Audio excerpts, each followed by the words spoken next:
My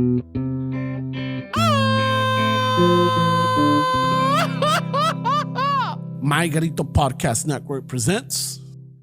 Same parent, but we grew up with different parents. Yeah, different parents for sure. And I never had thought about it. And I'm like, wow, that's true, because my experience as a daughter is very different from his. It's totally different. And then my experience as a middle child is very different from the older child. Yeah. And through that perspective, I learned like, oh shit, I apply that with my friendship because, you know, when I've traveled with friends, there's always the different groups. So in our group that I travel with, everybody knows their role. The driver, the backseat life passengers, and then the co-pilot. So I know I'm the co-pilot and I know my role. But in the group itself, I see the dynamics of my friends. I'm like, older sister, older brother, younger brother, middle child, where they're like, hey, you down for this? Fuck it. I'm down. Yeah. Hey, Noelia, what do you think? Whoa, you guys, but hey, ya vamos a hacer esto. Like, oh, fuck. So I, you know, so con Ramon is like, yeah, there's certain dynamics as the older brother que, you know, everybody deals with, and the middle child. Y con él sí tenía unos perks, but then other times I'm like, no, a mí me fue mejor en esto que en él, que a él, you know? Yeah, for sure. Because I remember, like, which now in perspective, you know, que la pienso, my parents would tell me, like, I don't worry about you as much as I worry about your brother, porque tu hermano es bien bien inocentón, you know, very, like, where's his emotions right here? And here, girl, take the knife, stab my heart. Yeah, for sure. Where I'm more like, I don't think so. I'm gonna hide these knives. Yeah. So my dad me decía, like, no, por ti, like, which is good. But since childhood, they told me, like, no, I don't worry about you as much because you're smarter. But then I'd be like, but I'm a girl. Yeah, you're supposed to. And they did in some perspective. Pero, no, for sure. Sí, pero sí, en unas cosas, yeah, con mi hermano eran más atentos en, like, you know, because I think he was even, I think in one of the episodes I was just listening to, he was talking about how he would take me out and buy me clothes, and as an older brother, so por eso cuando se hacían novias, yo me enojaba. Because he's like, well, there goes my fucking clothes. Yeah, no, but ya les compra todo, güey. There goes my fucking Ya trip. no me vas a ver al Hot Topic. Yeah, and then there was a friend that's like, oh, so he treats you like a girlfriend. I'm like, no, he treats me like his sister. Yeah. Like, he spoils me. Yeah. But now that he's going to have to spoil somebody else, so I was like, yeah, I'm fucking hating, you know? Pero también las viejas con las que andaban eran bien pendejas, you know? Like, oh, shit. Very, like, you know. I would tell him, I'm like, but once again, when we grow and we start learning shit about ourselves, you realize why you pick a certain pattern of person. Yeah. Entonces I le decía, like, hey, you fucking Captain Save-A-Ho, man. What? You're always going out with girls who have drama at home with their families. You know, where it was obvious, the drama in the family. Yeah. Con nosotros there was drama, but it was more like, you know, where the girls that he was attracted to, or he would like, eran girls that like, oh, I want to run away from home, and it was like, Ramon, give me an apartment. Yeah, Ramon, like, take me out. Like, yeah, mija, ándale, vámonos al cine. Like, you know, he was very like, that's what it was like. Sorry, Noelia, I can't take it Hot Topic. Stupid bitch, you ruined my plans, you know? I was going to the mall today. Yeah. No, you like what I mean, because it was fun, you know. Ramon's fun. You guys hang out with his dumbass. With his fucking social butterfly, can't read the room. His shit, he causa risas, but yeah. Yeah, no, he did. I could see how people could take advantage of that for sure. Because he's a good person, you know? He's a good person. And it comes from, you know, por eso digo, pienso las cosas. I'm like, oh, you know, the dynamics of growing up as an older boy. For sure, yeah. Maybe in some things he felt certain things. I don't know, pero... I mean, I even think like the micromanaging, like telling Fernando fucking... I feel like that comes from a good place, but it's just the delivery. The intention is good, but the delivery if you didn't know him, you'd be like, dang, what the fuck? Why are you trying to control the room from your house and you're sick? But has he... Every time. Has he acknowledged that he does that? I don't think so. No? I think we tell him, I think he thinks we're just making fun of him, no? Yeah. Pero ¿qué es lo, like, what, micromanager and what, like? Well, like, sí, güey, pues sí, dime por qué. I mean, he said... No, mind you, last night he did ask me, because I was at my mom's and I was going to go to the show. Yeah. Pero ya ves después you're like, fuck, like... No. Me entra, you know. Dude, a mí me entra hueva, but I have to go. Yeah, like... Because I can't imagine people that like, just... I gotta get dressed. No and then it was like rainy. It was rainy and I thought like... Some of my friends that I would invite, que siempre they're down for the get down. I'm like, they're fucking on their fucking weekend trip with you. Yeah. I'm like, y no voy a ir sola. No, I get it. But so whatever. But so then he texted me last night like, hey, by the way, blah blah blah blah blah blah blah blah. Like it was last minute. I'm like, well, yeah, I ain't got shit to do. Yeah, I'm down. All right, que no sé qué. But that's all he told me. No, he told us that he felt a little under, and then let me see. Shit, it went up. Let me look. He's gonna pull up the receipts. Oh my god. No, I just want to show her what she said. Que micromanaging. So he said, "Say, hey fellas, I can't make it tomorrow. I'm under the weather. Noelia has agreed to fill in for me, but she'll need to pick up the gear. She's wondering what's the latest you can record." And I told him, I have to be home around 2-ish. And then he said, I'll see what she says. She'll be at my place by 9 a.m. and she'll head straight to you guys. And Ferns, you gotta have to keep the gear. And Ferns is like, 10-4. And then he said, Ferns, don't. Yeah. And he's sick already. He's already sick. So I get it. So He's already bedridden, eh? So Fernando's like 10-4 confirmed. Y luego Ramon's like, Ferns, apostrophe. Don't forget the key, or if your cousin left the door unlocked, and most likely Noelia won't pick up breakfast. The important things here. And then I text Fernando in the chat. I text him. I said, I was like, Chido, should I leave the guitar at home? And then Ramon's like, well, I mean, if you want. And I was like, I was asking Fernie, but I appreciate you controlling the ship from home. Like, what? It has nothing to do with you, man. No vas a estar. It's he's just trying to clarify, make sure everybody's on the same page. I know he's being helpful, but like it sounds like he's just controlling the ship still. But I mean, if you didn't know him, you would think like, wait, what the fuck? And I feel like a lot of people do trip out sometimes, and you have to tell them like, wait, no, he's cool. Like, he's just... But it's, but at the same time, it's like, la gente que no lo conoce, pues no lo conoce. Yeah. So, but you guys are like, but they go like, sometimes I don't even tell people like, it's because you don't know him. Like, no, you don't know him. You don't know him. So it's okay that you think that shit, But like Ramon's the kind of person that if you're having a conversation with somebody else, he's also part of that conversation. Oh yeah, no, for sure. So sometimes those people would ask you a question and he'll answer, and he's not even in the conversation. And it's funny because that's my mom's. That's what my mom does. I'm like, I see it. So I think I'm trying to be aware of that too. Where I'm in my head, I'm like, you guys say shit all the time. Shut the fuck. No digas nada. No digas nada. For sure. Pero no, it's true. Pero I always think like, without those little personality quirks, he'd be boring. You think so? That's all he has? Hey, wait. No. We can get rid of a few quirks. Yeah, right? He has plenty little of quirks here and there. Pero también... He does that all the time. Remember cuando iba a venir, I think it was like Jericho too, que he goes, hey bro, Jericho's going to be there this time, tengan todo listo, y Esteban, le traes una agua. Yeah, no, he's... It's, pero también a veces pienso like, it's also maybe the jobs he's had before, where he has to delegate responsibility. Y se le pega a uno. Así soy yo también, but I'm like, but I've learned that with certain groups of friends, I'm like, they're taking control of the situation. Yeah. I ain't got to worry about it. Yeah, because I just remember... got to show up and pay. I remember like when he was transitioning out of like Frontier, he was like, I want to do something like project managing, like... And I thought in my head, like, he'll be good for that. Like, delegating shit, telling people, like, at least he knows his strong points. He knows his traits. Yeah. Y sin querer or sin saber, pero... I mean, bro. But yeah, so it's... I do the same thing, too. Because my thing is always, like, be as transparent as possible. Yeah. As clear as possible. And I don't know if it stems from...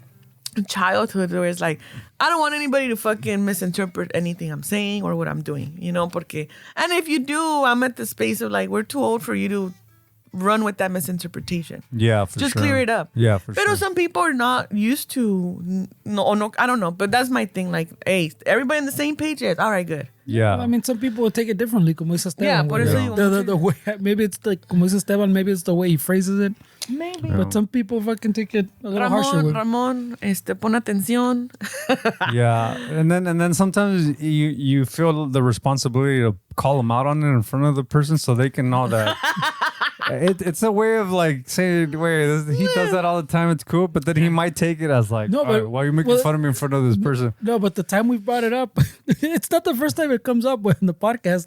Remember que se le pinches feathers gets all fucking riled up and he's like, I'm not gonna fucking text shit now then. Okay. He says that all the time. Yeah. Then I'm not gonna text you guys shit. I'll fucking handle it then, bro. Es que este way is like Ramon's in a relationship long term for a long time with his girl, pero this is a side piece. Oh yeah. Y so estos güeyes bicker like they're fucking married like 20 years in. Yeah. It's all these because they do. You guys are used to being around each other more, and I feel like they have these little bickers that from the outside is like estos güeyes are like a married couple. Yeah. Like it's like a married I couple. think of it more like a sibling fucking argument. That too. Yeah. That too. There's this game. The older little, bro- you like- get into little shit with little fucking for Yeah. nothing. Yeah. Yeah. I get that with my best friend. I know her since Marisol.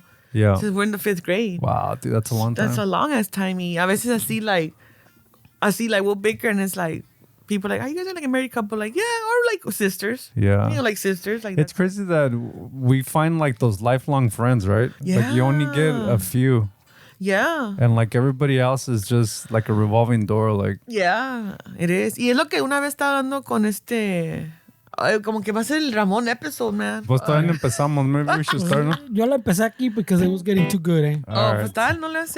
A So- ver, So yeah, chica. let's officially start it. Oh, yeah, right. I got this. You I can got probably keep all this, no? Yeah, I recorded here Alright, with. so this I is a got different this, format. We're gonna start the song after we talk shit about Ramon already for Oh, 20 yeah. minutes. And then next episode is gonna be like the last time we talk shit. He's gonna show up to defenderse. I know, seriously. he's gonna listen to this So for whoever's sure. going to be listening, He's take listening right notes. now. As he He knows. probably is. Take notes. He's trying to understand how this works. Tomen Ah, notas. A ver, ¿qué? Alright. Ding, ding, ding, ding, ding. Oh, él tiene música. Oh, all right. Ready? Yeah. All right. I'm gonna do it like your brother. 1, 2, 3. Dígame cuándo entró. All right. Whenever you want. I'm gonna do 3 numbers. Chicano Chofo. Ramon's not here. He's feeling sick. Too many beers. Chicano Shuffle. We hope you have fun. And if you don't, then it's all your fault. Chicano Shuffle. Having some fun. Talking desmadre. Don't cancel us. Take it as this. 3. All right. Do you guys remember when Roseanne Barr sang the national anthem? Yeah, Ramon's brought it up. No, I don't think it was that. I don't think it was like that. Where did she do the national anthem? I forget. I think in long a time Dodger ago. game, no? Oh, is it a Dodger Yeah, game? Ramon's brought it up. a Oh, few in times. 89, 90. Long time Oh, ago. shit. No, it wasn't bad. I thought you were gonna say talking shit about Ramon. No, dije. Pero no es que la había hecho antes. But yeah, y que está sick y no sé qué. Ramon? Yeah. Yeah, he somebody called sick. out. No, that was a good version. Called All out. right. I enjoyed it. All right. I went to pick up the stuff y sí salió todo like pinches. Todo folongo? Sí, dad pants and shit, todos aguados. Eso normal. Chunky. So he's not sick. Oh, wait. Sounds pretty up. So he's lying. I call them when I wear like those apartment pants, you know, those Yeah, fucking slacks. I mean, you know, pijama pants. Y sin peinarse y todo like. Salió bien sidechick el güey. Man. I'm like, what the fuck? What's wrong with you? Like, oh, I can't breathe my nose. I'm like, you got COVID? Or he's like, no. Que no sé qué. I'm like, all right then. Hey, I'm worried about Ramon Why? ¿Por qué? For many reasons. for many reasons. he's I don't know. I worry about him. I do too. I was listening que el otro día en el episodio que se le olvidan las cosas ya. No, yeah. And the thing is that I don't think he does anything about it. He just kind of, What is he supposed to Just rolls with it, way. I don't know. I mean, It could be a lot of things. and I'm sure it's probably hard. I know he's listening to this shit. That's what I'm saying. It's probably hard for him to like accept that he forgets things now. Because he would. How long has he ran with the Savant? I remember everything. My memory's sharp. Yeah. And I feel like it's probably hard for him to like. Most of the life of this podcast, bro. Se le olvida fucking chequear el toilet. Que deja pinches stains. I heard that when I was like, oh, that makes sense. But And he'll argue que no se miraba, but like, surely sí se miraba. like, hey. Sí se miraba. See. That's, I don't know. Do you guys clean your toilets? I do. At home? At home? See? Yeah. I do. Try. Yeah. Because no, some people don't. No, you can see the fucking ring around the rosy. Oh, man. I'm very self-conscious of it. Like, I clean my toilet. Yeah. If it's just me, ahorita, I'm like, oh, lo limpio, whatever. Like, spray here and there. Sometimes, Pero I clean it when I'm flushing the toilet. Yeah. I put the fabuloso in the tank or I put whatever. fabuloso in the tank. Hey, I tried that shit. No dura. Hey, what's this fabuloso thing I've been seeing people sharing that they put it in a pan and they heat it up? Have you seen that? Oh, Yeah, some people are smoke it or some shit? No, I think it's for the fragrance of it. What? that's bad, though. I know it looks That's bad. bad. It looks bad on the tienen like a little like a skillet, like those non-stick ones, and they put fabuloso in there, and supposedly the smoke comes out, and I mean, because it can't be healthy when It's a chemical, and when you heat it up, it activates more shit. it doesn't even look like it should be heated. Right? It looks fucking.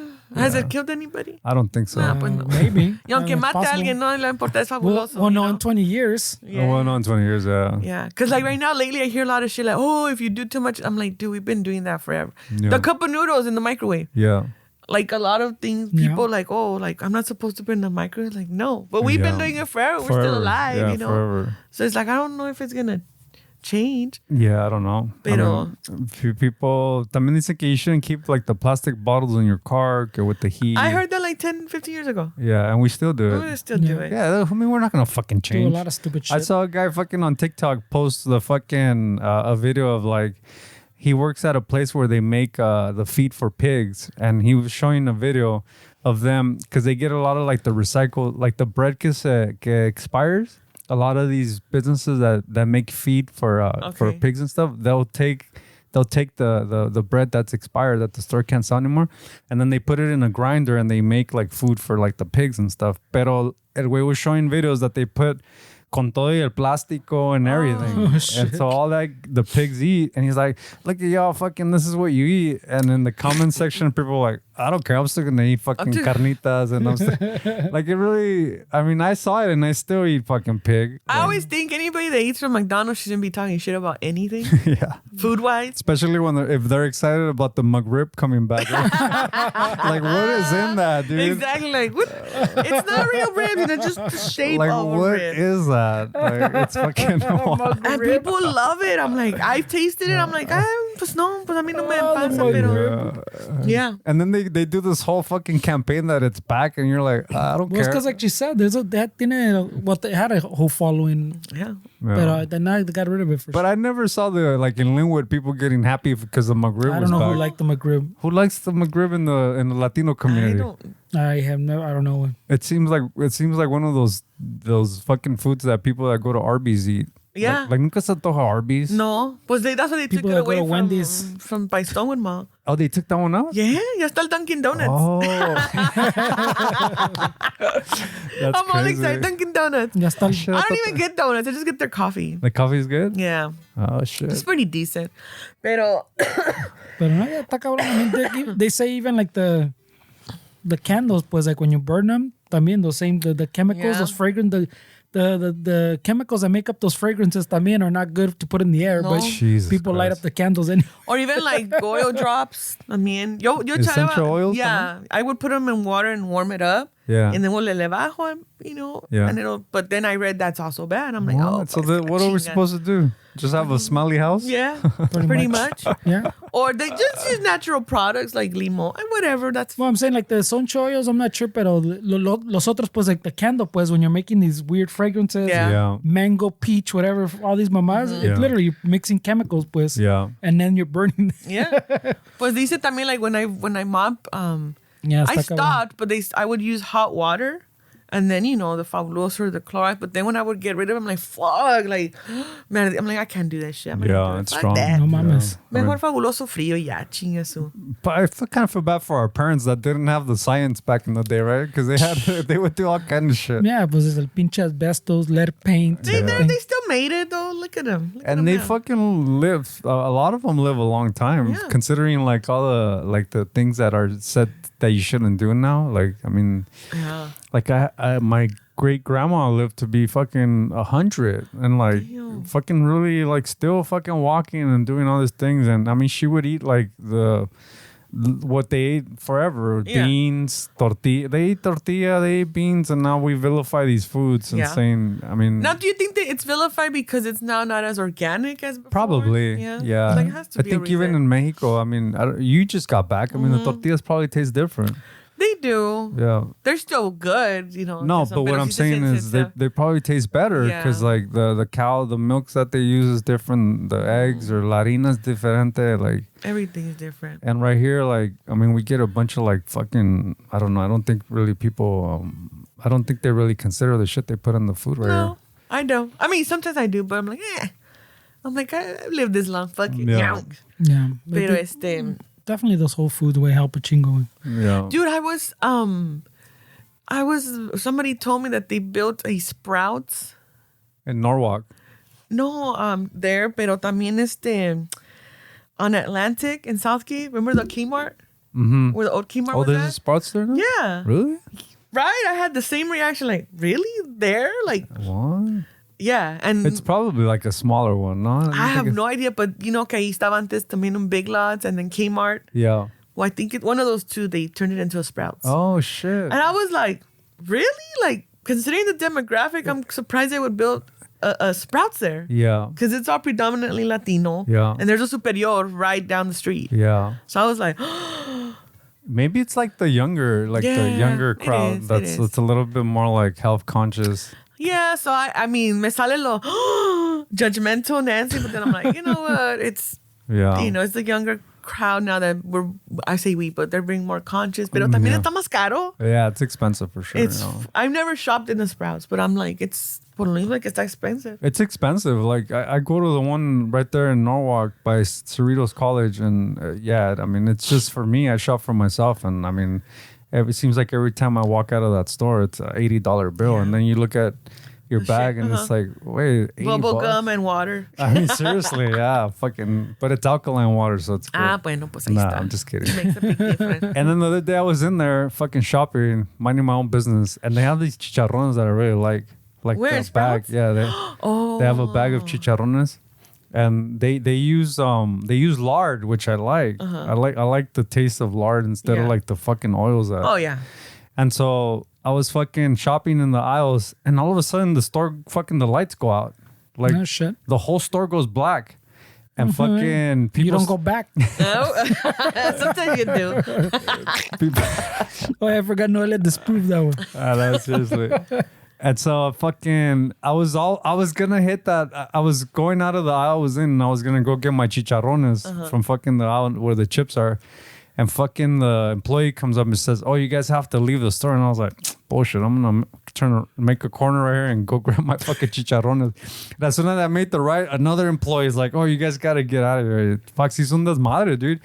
It's crazy because like something like the lights going out, you start seeing people like panicking already. You're like, dude, chill. Like this is why people fucking when shit happens, like Shit goes wrong. It goes wrong. It's more dangerous than what we're actually dealing Yeah. with because of people's reaction. Yes, that's And- a good point. And I saw people fucking panicking, and I was like, "Fuck, I want my chicharrones." But then I was like, "You know what? Let me get out of here." Is it worth it? Because it's Yeah. gonna be a fucking mess at checkout. Because there's only like one register that I see the light on, and luckily I saw a self checkout, And I went in there and my debit card didn't work. And I was like, fuck. And then I tried my credit card and it took it. So I was able to fucking... I felt like I was exiting the store like fucking coming out of a movie where like the bomb explodes and you're walking like out of the scene. And everything in the back is fucking messed. I got my shit. Yeah. But that's true. Like, was the crowd younger, or like the people who were telling you to leave were younger, or like our age? Because I think it also depends, like, you know, in moments like that, like who's the one that's telling everybody, like, hey. They were like our age. Yeah, they were our age for sure. But you know what? It's funny you talk about the demographics. I mean, that area right there it's not like it's I guess it's a little bit more, I guess, socially more upscale than the one over here where you're talking about on Atlantic. Yeah. But you know what? I see a lot of like older señoras there too that speak Spanish and stuff shopping at Sprouts because like they eat a lot of vegetables. Like my mom fucking cooks with a lot of vegetables para los caldos and shit like that. And maybe I feel like they think it's more, if it's more pricier, it's healthier. But then sometimes that's misleading también, you know? Yeah. Yeah. Because just because it's pricey doesn't mean that it's healthier for you. And just because it's organic doesn't mean that there's a lot of laws that you can get away with saying it's organic and it's not really like where you're telling the people that it is, you know? Pero pues diles a las comadres y a las tías. No, pues que... No, unless they see it on Primer Impacto, entonces sí lo van a creer. Oh, ahí sí las asustan. O cuando ¿no? sale la doctora Caso Cerrado, ahí sí le creen. What is she about? I haven't seen her. Caso Cerrado, she's like a Judge Judy. Oh, she is? But she's an attorney. She's got her doctorate, I think. But I'm saying, because so she gives legal advice? Doctora Polo. Yeah, so it's like a Judge Judy type of show where we're in cases and then she's like, you know... She like mediates or what? Mediates, but she also takes the stance of like a judge kind of. Oh, shit. But it's just hilarious because, you know, it's all acting. Oh, of course. But dile a Mechi y a Chano que es acting. Y no, es que ir a Noelia el otro día, caso cerrado. Y dijo la doctora Polo que I'm like, Oh, shit. Caso cerrado. Oh, shit. Yeah. So it's funny, but I'm like, unless it comes out there, they won't believe shit. They won't believe that. That's hilarious, man. Yeah. And all that's, I remember when we were playing in like Incienso in the Spanish rock band. Incense in Spanish. Incense in Spanish. Incense. The singer. No, it's incense, like scented, not incest. Because a lot of people are like, ew. Like, it's incense. Yeah, no. Yeah, for sure. Thanks for the clarification. Yeah. I don't want people to think that. Yeah. Like the little sticks you burn. Funny Yeah, business. the little sticks that give you a nice smell. Incienso. So incienso. The singer... The singer would work for like the LA TV stuff. And he always had to end, like, he would offer us, like, jobs, like, in fucking these shows. Like, Yeah. 12 Corazones. I remember. Yeah, it's like, that was a $50 fucking paycheck. If you went on there, they give you $50. And then... You were considering. No. I was, yeah. 'Cause I wanted to come out on TV. But no, I couldn't do it. And then he there was like the Corte del Pueblo or one of those shows, and también it was like $50, and like, so I'm like, this shit's all fake. Yeah, there was 12 Corazones, Corte del Pueblo, Primera Cita. Yeah. And then There was, José Luis Sin Censura. which one was the Cheaters in Spanish? They had a Cheaters. Oh, yeah, the... Que dig, fucking super clean images, like... From inside a trailer. From inside, yeah. Like, it's like... And the camera had movement from inside the trailer. It's like, wait, that's a stage. I remember. And then the thing was Secretos. Secretos, yeah. And then the thing was that I don't know if you ever saw this, but I saw it and I was like, oh my God. They had a couple from José Luis Sin Censura that they were fighting, but then that same couple came out in Primera Cita. No, I don't remember that. So the same couple... Yeah. And I'm like, That adds up. so this isn't real? No. I know, pero Yeah. Well, pinche shows. Well, Doce Secretos too. The one I always bring up that was hilarious is from that trailer where that they're gonna catch him because I guess el vato era trailero, el otro, and they would go in the back of his trailer, pues, and the big It's on rig. the bed of the truck. No, but like the big rig, the box, Yeah, pues, yeah. que se iban ahí, se metían y ahí hacían su pinche But there was desmadre. a camera. And so they said they sneak in and put a little like camera in the corner in the back. Puro pedo. Pero like when they switch to the camera inside, que se están agarrando, the camera would move like to get a better angle. Yeah. Yeah. I'm like, wait a minute. Yeah. Pero eso del pueblo, hasta mi primo that worked on the pinche corta del pueblo, he said everybody on that crew rotated Yeah.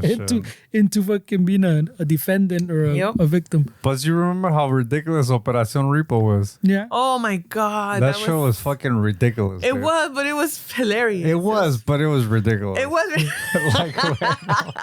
That's ridiculous. It was bad. But it's funny because it had its following. It did. Because then the lady that was one of the repo ladies, she passed away. Oh, she did? Yeah, I think. Which one? La gordita, la güera. Oh, she did? Yeah, she passed away. Like probably, I don't know if pre-COVID or after COVID. But dude, like the people were like just like loving her and everything. I'm like, dude, like pinche tuvo su cult following ese show. Yeah, it did. Yeah, it did. I remember. Pero all those pinches programas mamones. I mean, they're fake, but they're entertaining. They were entertaining. I mean, I think that's the lens we should look at them, is that they're fake but entertaining. Well, that's a job, no? Como like she says, like her mom and that generation watched this show de la mujer and she gives advice. Not to say that maybe it's good advice or whatever, but it's still like a scripted show and you're basing everything on that. O cuando miraban la Flor de Guadalupe o la Rosa de Guadalupe, like those stories. O hasta las mejores familias. Mujer, casos de la vida real. Oh, like, yeah, I remember those. I remember those. Like, estás fumando marihuana. Ya quieres ser marihuana. Like, shit. God. So, all this, and then just the examples that moms would use from those shows were like, fuck. Like, it's all TV, man. Are the weathered women still like hot? Sexualized? Oh, yeah. I mean, they're still hot. They still wear their tight dresses and stuff. But I'm just like, I mean, if you're hot, you're hot. Yeah. They could be wearing slacks and they'll still be hot, Yeah. Pero sí, siempre están It's still a thing. Están bien guapetonas, man. It could be argued Dallas Reigns is está caliente. He's an attractive dude. No. He's a silver fox. I like how they always have those stupid names, no? Like Dallas Reigns. But apparently, he probably changed it to that. Yeah, that's what I'm saying. Se pone un nombre bien mamón. Yeah. Like Brooklyn wins. He's not the only one, as I'm saying. Güey. There's a lot. It was funny. Pero no, pues sí, pinche corte del pueblo and shit. Like, no, dijo la doctora Polo. Remember Cristina? Remember the show Cristina? What was her last name? Like Saralegui. Saralegui. Yeah. Saralegui. She had my grandma used to be she decía Sase. Remember Pedro Sepsek? Yeah. My grandma would say Sase. Sase dijo que this and that. I was like, wait, you don't remember Pedro Sepsek? No. He was canoso. Todo, yeah. All white head and mustache. Probably if I see him, güey. But Cristina was fucking massive, dude. Like it was huge. She was like massive. The Latina Oprah. Yeah, for sure. And I think that's what she was aiming to be. Which she got her crowd. Pero I was, when I work from home, pongo YouTube or just background noise and shit, Y el otro día estaba viendo they have a channel that's just reruns of old TV talk shows, and Ricky Lake was one of them. Oh, yeah, I remember that. Ricky Lake. I remember Ricky Lake. Ricky Lake was, I liked watching her show, but I'm like, pinches historias, man. Pinches dramas and shit. And all of them were paid actors también. For sure. I mean, do you remember the scandal that Jenny Jones got herself in? Oh, yeah. That one. She, she has her YouTube channel baking now. Oh, does she? Oh, yeah, or like doing house stuff. Oh, I didn't know that. Like Martha Stewart-ish, pero more. Yeah, and she's very mellow. Oh, sure. But yeah, I remember that. Yeah. Que era, the show was about secret crushes, and then this guy A was homosexual, and he went to tell a coworker of his who was straight that he liked him. Yeah. And pal show, like, oh my God, puro desmadre. But then afterwards, that guy B, ended up killing the guy, and she had to go to court and all this shit, and it was crazy. Yeah, it was crazy. Yeah. It was like, oh shit, this is for real. So that one was not as that scripted. Was not that scripted. Not as scripted, but it was scary because I'm like, dude, like. Yeah. And I think he said that he felt embarrassed. But I mean, there's no excuse, dude. Yeah, esa está muy jalada, güey. No, para matar a alguien así, pues. No, está cabrón. Yeah, it's crazy. And I feel like she changed the format after that. I think that impacted the show a lot, if I remember correctly. It did, and that's why ya se salió de eso. But there was Jenny Jones. Sally, Jessie Raphael. She was otra también que, I don't know. But now I think I'm like, I look back on those things like, bitch shows, man. Like the stupid shit they would say. Yeah. You know, the influence they would have, these like talk show hosts. I mean, we really didn't have much options. Like we were watching these shows as teens because like there was really, I mean, there was really not much that we can watch. I mean, I remember we would have these little moments where we had cable for like 2 or 3 months, and then we didn't have cable. So it's like, fuck. And when we had cable, all I wanted to watch was like MTV and all that shit, like the music stuff. All the shit that other kids were talking about. You're like, what? Yeah, everybody. I wanted to keep up with bands and shit, and I was outdated. Everybody was listening to fucking Pro Jam, and I was over here talking about Alanis Morissette because that's what MTV was showing me. But I wasn't a cool kid because who the fuck likes Alanis Morissette? But yeah, but I remember también que en ese tiempo de cable and all that, like, we didn't get cable or all that shit until like we were in college. Like, when Ramon was older, because he could pay for it. But the chiquillos no. So when people were talking about videos, until you got a girlfriend. Well, he had a girlfriend. I'm saying until he had a girlfriend. Oh, until he had a girlfriend. Then we didn't have cable. Yeah, and I'm like, I haven't seen the videos. Like Marisol had cable. Oh, she did? So I'm like, I don't have. So that's how I would go to her house. That's funny. Yeah. Y cuando sí teníamos también la black box or whatever, was like just VH1 or MTV. Oh, you remember the black box? The Dude, black that box thing made the rounds around the hood. yeah. Well, the pinche parabólica was fucking chingón too. Remember the big ass satellite dish? Oh shit, hey, you want to watch MTV? Hold on. Yeah. Have to line it up with. Pero the people that had that, they were proud to have that. Yeah, that's what I'm saying. They would do it on purpose, so you can see the thing It's a fucking. symbol of status. You know? I would say, like, you were talking about those old phones coming back in style that people use them as decor. Imagine if those satellites make a return that they want to be all cool and shit. Like, it's like a little niche community of people that. Pues no sé qué se había dicho. I had told yours. I mentioned to someone. Giant satellite dish. On Amazon, I saw the VCR DVD combo. The stand for like $200 and something. Still that expensive? And I was just like, why is it expensive? It used to be $69. Yeah, that's the a combo. lot. Yeah, That's a está lot. cabrón. But once again, like But is it younger people that are like, oh, these are cool antique stuff. I wonder from if the 1900s. I wonder that if one. it is that it's like a old new stock, I think or is so. it like something new? Because there's a lot of people that want to start collecting DVDs now and VHS stuff. Yeah. So I'm But like, también, like Esteban's brought it up before, like when he was doing his thrifting thing, que older people buy those. They buy those because stuff, they yeah. still have their VHS That's collection. true. Yeah. And if their thing takes a shit, they go, oh, my VCR ya no pinche, ya no funciona. I gotta buy another one, and they go, oh shit, well, fuck, the only one here is $200. yeah. Yeah, I mean, we forget that the large demographic is like older 60-year-olds and up. Yeah. So I remember, like, he's talking about, like, I would buy CDs and be like, nobody's gonna want these CDs, and they would fucking fly. We would sell them all the time for like way more than what the fucking price on the CD was, because people that are 60, 65, they're not on Spotify. No. They still play CDs, and so that's still a huge market. Yeah. Yeah. Yep. And once they learn, it's like, forget it.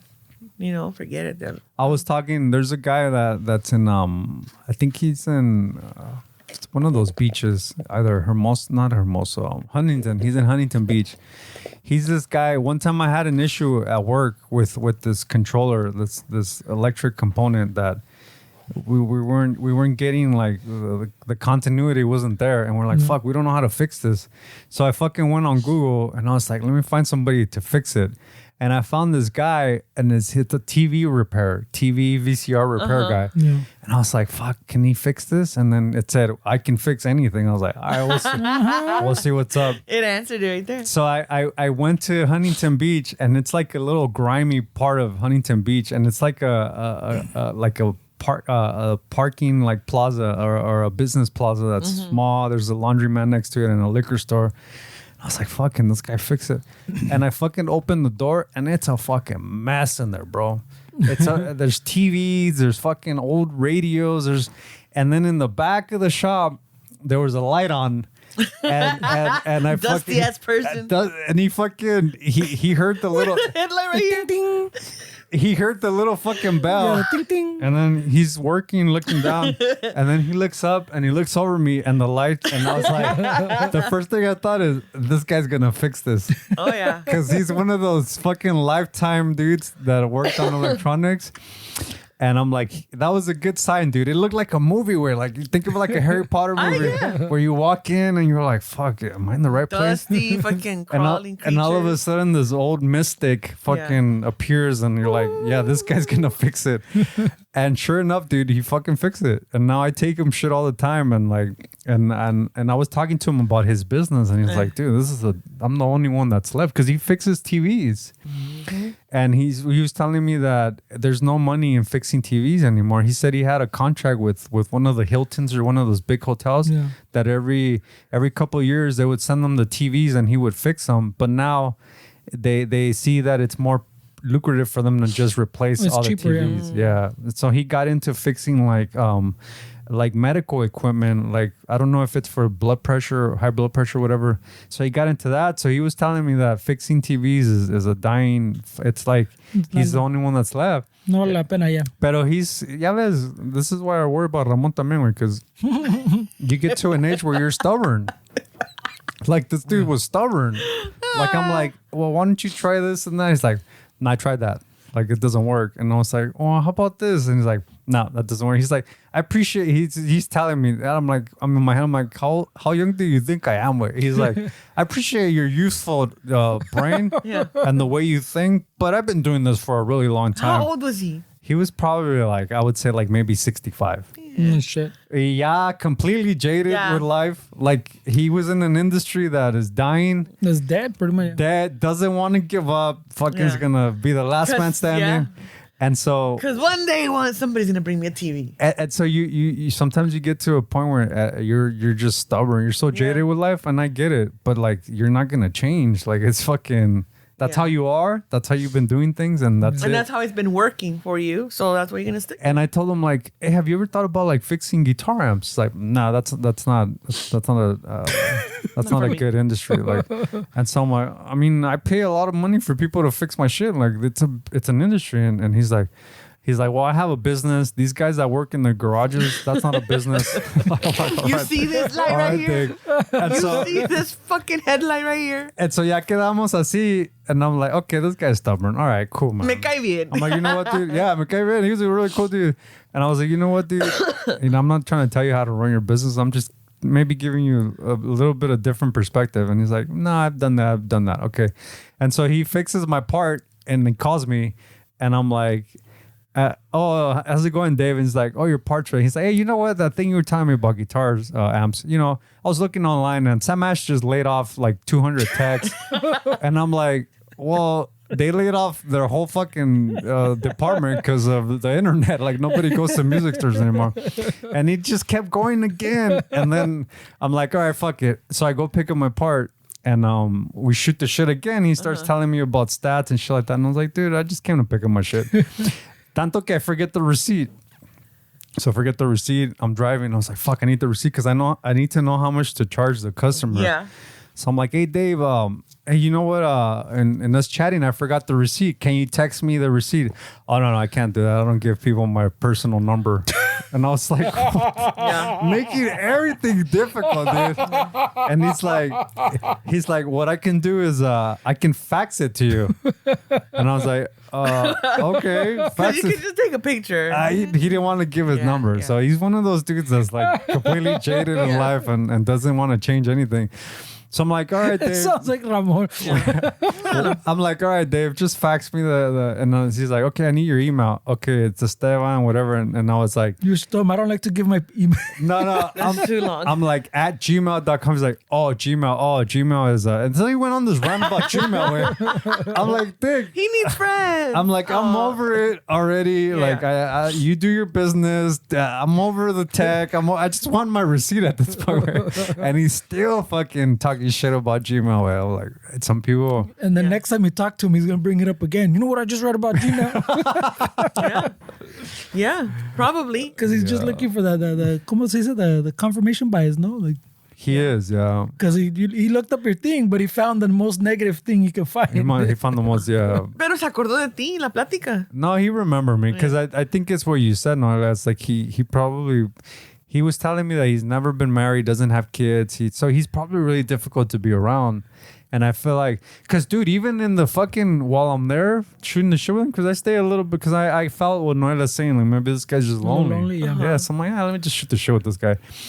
And there's been times where I've been in there and like, I'm the only person there, nobody's walking in, and he'll answer the phone and start like almost yelling at these customers, and he would just be like, "Oh, I just fired that customer." So he fires customers, dude. He fires customers. Hey, you're on eggshells already, Estelle. Dude, he fires customers. And I hear him telling, well, you know what? I told you it was going to be ready in 3 weeks. Like, I told you this 2 days ago. Like, do you want me to put it back together or so you can pick it up? No, it's because... and then he just kind of goes on this rant. He's like, you know what? I'm just going to put it back together. You come pick it up and good luck. And then he hangs up and he's like, oh, I just fired another customer because these fucking people and this and that. And this. And I'm like, whoa, dude. He's probably on the spectrum. You think so? Yeah, probably. You're right. I mean, it could be, or it could be like Esteban says, where it's just so many years también of so we build confuse up. it too. También we confuse it of that. Pero a veces digo like, oh, you know, like, no tiene mucha amistad, but he somehow kept a way to keep you for sure. Yeah. So. But I feel like it's also a sign of like where we're probably headed too, because like the complaints that he has, health insurance is expensive. He cannot really afford it. Yeah. He's in like a weird. So it's like I understand his perspective because like we can be in that place too, where it's like. You know, very easily. We're 65 and our insurance is a lot of money, and like we're trying to figure out how to make money, and we're in a dying fucking industry. Yeah, so it is kind of sad. And the retirement stuff and all that. Ay, es un desmadre, hombre. Y luego everything just being so much more expensive, and it's scary to think of getting older because of those things. Yeah. You know, which like we think like, oh, you know, my grandparents lived till they were 98, blah, blah, blah. Cool, because they had their house. They had For sure. They didn't pay 1,000 rent. kids that would take care of them. But then there's people like us that are like, we don't have kids. For sure. Some people don't have that many kids. And are you more mindful of that fact? Like when it comes to money, like are you more like careful of like what you spend and what you charge on credit cards? The minute I moved out. Yeah. Porque pues con mis parents, no hacía. Yeah. You know, Mom, do you need anything? Like, no, all right, cool. I offered, you know. Pero no, when I moved out, obviously the rent and being more responsible. Yeah. So I'm more I've always been responsible with money though because my parents says, you know, don't depend on anybody.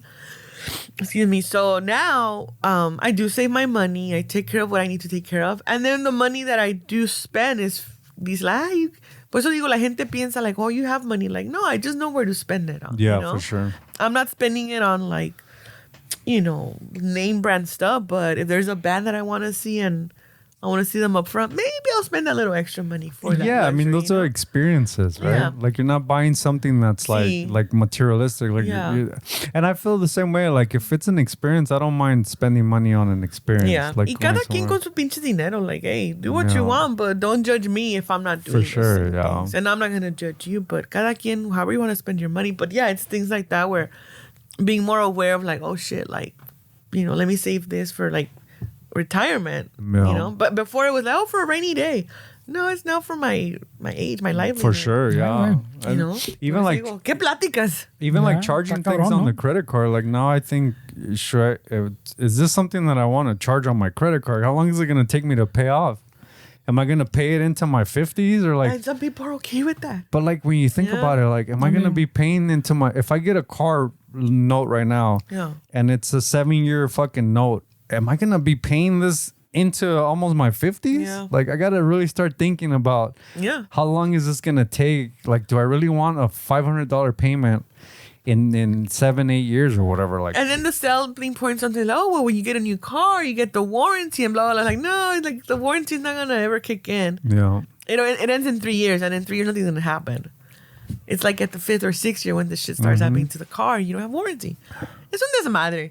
Yeah. So, you know, like for all the younger people, don't get discouraged though. No. I mean, do not get discouraged. Or get discouraged porque está cabrón. Yeah, like I don't know how you guys are doing. I mean, it's hard to think about retirement in your 20s. Oh, like, for sure. I wasn't thinking of any of that. And I wish I was, like putting money aside. Yeah. But like younger people hear this and they'll be like, yeah, bullshit. But no, it's true, man. I wish I wish I was like 22 fucking being smart, not buying fucking TVs from my car. But then también, like, even if people told us, like, don't spend your money on dumb shit, we were still gonna do it. We're still gonna do it. You're not gonna listen. Ya ves, like, también, like, we brought up, like, que que even like in their 20s, mid-20s, ponle también, there sometimes people feel like their world is fucking ending way, and you're like, "Dick, your world's just starting way."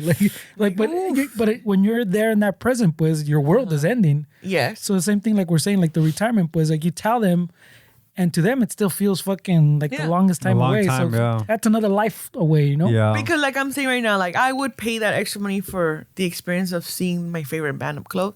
A 22 years and be like, I want to spend money for the experience too. Yeah. So I was like, oh, pues, okay. But now, if you're 30 and still acting like a 22 year, spending your money like that, then it's like, hey. And that's a lot of people. Yeah. A lot of people are not smart with the way they spend their money. Yeah. Or it's que también, you know, realistically now, like for people to live on their own, like at that age, at being 30 and living on your own, it costs money. So a lot of people still live with family and parents, so they are able to save that money. Yeah. They spend it on stuff, you know, rightfully so. Yo lo hice, pero de todos modos sí me aguardaba, like, no, I gotta save money. Y but yeah, pues pinche, pero no, do not get discouraged. I feel like it's also 25 is not the end of the world. Nah, even if you think it feels Fernando that way. says, like, you're barely Even 30. your brain's barely developed at 25. Yeah, when you're like it's not tender anymore. Shit, my brain's 44 and it's still like, what the fuck? Like, what? It's still recovering from that chingazo. Yeah, it is. It very much is. Yeah. Pero so no, don't get discouraged. Just save your money, you know, spend it on good stuff. Yeah, because it's important to also like enjoy yourself también, though, because like saving for a future that's not guaranteed, I feel like that's tampoco. It's like plus también now, like one of the things I was reading is that a lot of jobs now you don't need those credentials or qualifications of a degree, and a lot of people like they're 18. That's why I'm like, dude, at 18 we don't know shit. Like, we don't know shit about what we want to do, but we're being forced or pressured to, choose what career you want for the rest of your life. So a lot of us go into college at 18, not knowing, like, whoa, I don't really want to be an astronaut. Maybe I just want to be a business manager. I don't know. So there's always this conflicting shit, and there's that pressure of, you don't got to figure it out. You know? You gotta figure it out. Don't finish college in 4 years. Right, well. Some of us didn't finish in 4 years, you know, because we took a longer time figuring out what we wanted to do. But I think that's still pretty good. Pretty cool of you to like go to college and finish that, because even if it's not like something that's useful to a lot of people, because a lot of people go to college and then they do something completely different. But the fact that you can do something and that you put your mind to it, I feel like that's beneficial también, no? Yeah. Because sometimes what you learn in college isn't like what your degree's telling you. You learn other things. Yeah. Well, like I was talking to Ramon, I think it was probably one of those other episodes we do when we drive home. We get college, even like by work standards, like when they're hiring you, it's not really that they see that what the degree was. They see that you can follow directions, you can keep a schedule. So you're building these life work skills, pues. Not so much, a ver qué tanto aprendiste in this fucking class. It's more those fucking, look, you showed up to class. Look, you got good grades, which means you followed fucking directions. Look, you can take fucking a test, you know. So that makes discipline, sense. Yeah. Well, that makes sense. So fuck that shit. So I didn't need to get a degree. Yeah, that's kind of what a degree. That's why people también with degrees in one thing get a job in something that's completely unrelated. Y todavía les sirve, pues. Yeah. Because the job looks at it and goes, okay, well, if you got a degree, they should just put like, what kind of family do you come from? Mexican. All right, they follow rules. They get their ass beat. They're pretty disciplined. All right, let's get them. Let's hire them. These fucking Latinos got their ass whooped at 2-3 years old. Yes. They're disciplined. That's They're conditioned. Not if they watch Cheech and Chong. Mexican American. No, fuck. Shit. O las pinches otras películas mamonas. Like that's how when you were saying like in our home we only had like limited TV. We couldn't watch certain things. But it was like that's how we were forced to watch some stupid shit that our parents would watch. Yeah.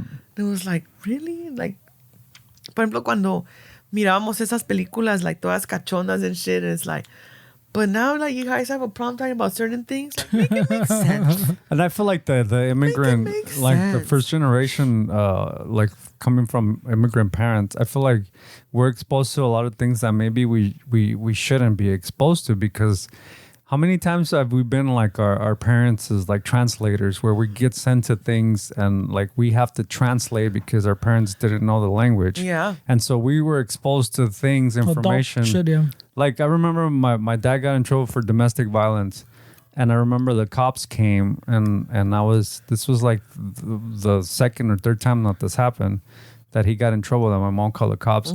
And this was like I can't remember off the top of my head when the O.J. Simpson thing happened. It was like 93, 94. So this was a little bit like a year after the O.J. thing.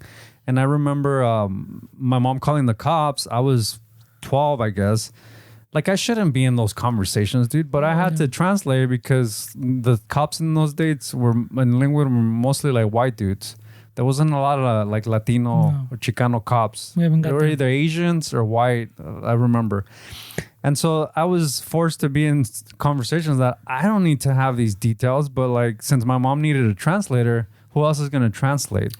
And I remember thinking like, why do I have to know about this shit, dude? And it was like, it wasn't easy as a kid, but it's still something that sticks to me that I remember is a cop telling me that that the O.J. Simpson case was the thing that opened the doors of domestic violence against women. Because before that, it wasn't really looked at like a big deal like just that. you handling your business at home type of shit. But I remember him telling me that after the O.J. case, like they take domestic calls against women a little more serious. And I remember that like impacted me a lot. Like as a kid listening to that it took somebody to die for shit like that. And then the thing is too, pues te digo, like when we were young, we would see things, and then as we get older, we process them, and then at least me, I start dissecting the situation. So it's like, hey, it had to take for a female to get murdered, and not just any female, celebrity, Caucasian female. Would it have made a difference had it been a black female? Would it have made a difference if it was a celebrity or not? Yeah. So those are the things that I start like, I think, pero. And it was not even 30 years ago that it started becoming a serious matter of domestic violence. And then on top of that, once again, the demographics, it's these two officers who already come in with the role of authority, but they're not even officers that you can connect with because there's a color. Yeah, difference. of course. So then you as a child, you're like, hey, I shouldn't be knowing this shit. Yeah. I shouldn't be translating for my parents in this fucking vulnerable, very scary situation. But then on top of that, who you're reporting it to. Yeah. And then how they take the message, you know? So it's a lot of dynamics. And then how they're explaining to you, okay, now we take it serious. Now we take like, it serious. I'm And 10. then them taking that situation and then reporting it back to their headquarters. But I feel like they wouldn't want their kid to know this information. No, they wouldn't. Like their kid would not be exposed to this. But like, I feel like they saw the community we were from, and it's like, it's normal. Who cares? Like that's them. They'll figure it out, and I did figure it out. Thank you. You know, I did figure it out. But it's not our parents' fault. I'm not even shitting on my mom or my dad. But it's just an unfortunate thing that as first generations, how many times do you remember going even the immigration translating? Yeah. We were fucking little lawyers and shit. Yeah, going to the doctors, going to this. Even, I don't know about you, the school conferences, the parent conferences where it's like, oh, he says I'm doing good. Pero sí. Seriously. Y es lo que pasa que that's why on top of like the, you know, like being children of immigrants, it's like then being children in general, being put in adult situations. And then later, when you're in an actual adult situation, stay out of it. It has nothing to do with you. Yeah, for sure. So it's a conflicting message when our brains are growing, our brains are processing shit, where it's like, wait, so I was okay to do this in this adult situation, but not in this one. Yeah. You know? Yeah. No puedo ir al chisme. I can ask about you being beat up, but I can't tell my cousins that you got beat up. Yeah. You know? Porque pues optics. Yeah, so it's a lot of confusing messages. And I was, I think it was one of the conversations you guys were having about just growing up, how like families like, no digas esto, que no sea para la familia, you know, por el que dirán, you know? Yeah. And that to me is always, because once again, it's like, oh, you know, you see it right now online and everything, like, oh, a lot of times we're told not to say shit to protect the peace. But it's like, whose peace are we protecting, you know? So I had that conversation with my mom, because I'm always like, let's figure this shit out. I want to understand where this logic or idea comes from. So I asked my mom, like, what the fuck is, now this is in Spanish, but it's easier to say in English right now. But I'm like, what the fuck is the deal within our culture of the whole, like, stay quiet, don't say shit por el que dirán? Like, what help me understand what's the logic behind it, because of that, Mom, a lot of things have happened in families, a lot of damaging, a lot of that now things are coming out as adults, like, well, this happened to me as a child, but I was told never to tell. And my question was like, why do we have that within our culture? De que no digas nada por el que dirán. But then my mom took it to the perspective of, this is a trigger warning, so about sexual abuse. How she says, que mira, mija, la sé.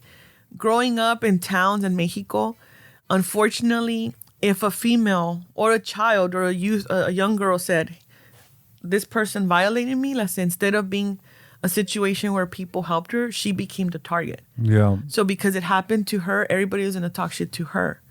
So a lot of times, no decíamos las cosas because instead of it being a situation where people would help you, the victim would become... You're not the victim, yeah. You're not the victim. You did this. It's your fault that they divorce. So not only is it that you're blamed, but now everybody's going to see you as a target, as an easy target. ¿Qué hiciste tú? Yeah. So my mom was taken into the sexual assault part where like when girls are raped or molested, they don't say shit. And now this is what she said. Cuando uno está chiqueando dice, because then what we saw is that if a girl said, I was abused, then other men would just see it as a green light for them to continue to do it. So it was a way to protect her. Le hace, pero sí tienes razón. There's a lot of things that should have been said out loud. This should have been said out loud. Like family conflict, where people should have been held accountable for things, because that's my thing that I tell her, like, what is it about protecting, like, shit that happens in the family?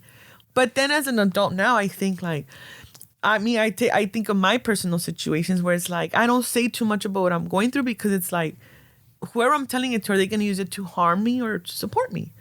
Are they going to use it again? Now I think that the friends that I have would now be you're trying to keep the peace. but now I'm just like, now I understand like why some people just don't say certain things. And it's like not to keep the peace for yourself, but also because it's like, we still have this idea that if we share something, it's going to cause a conflict.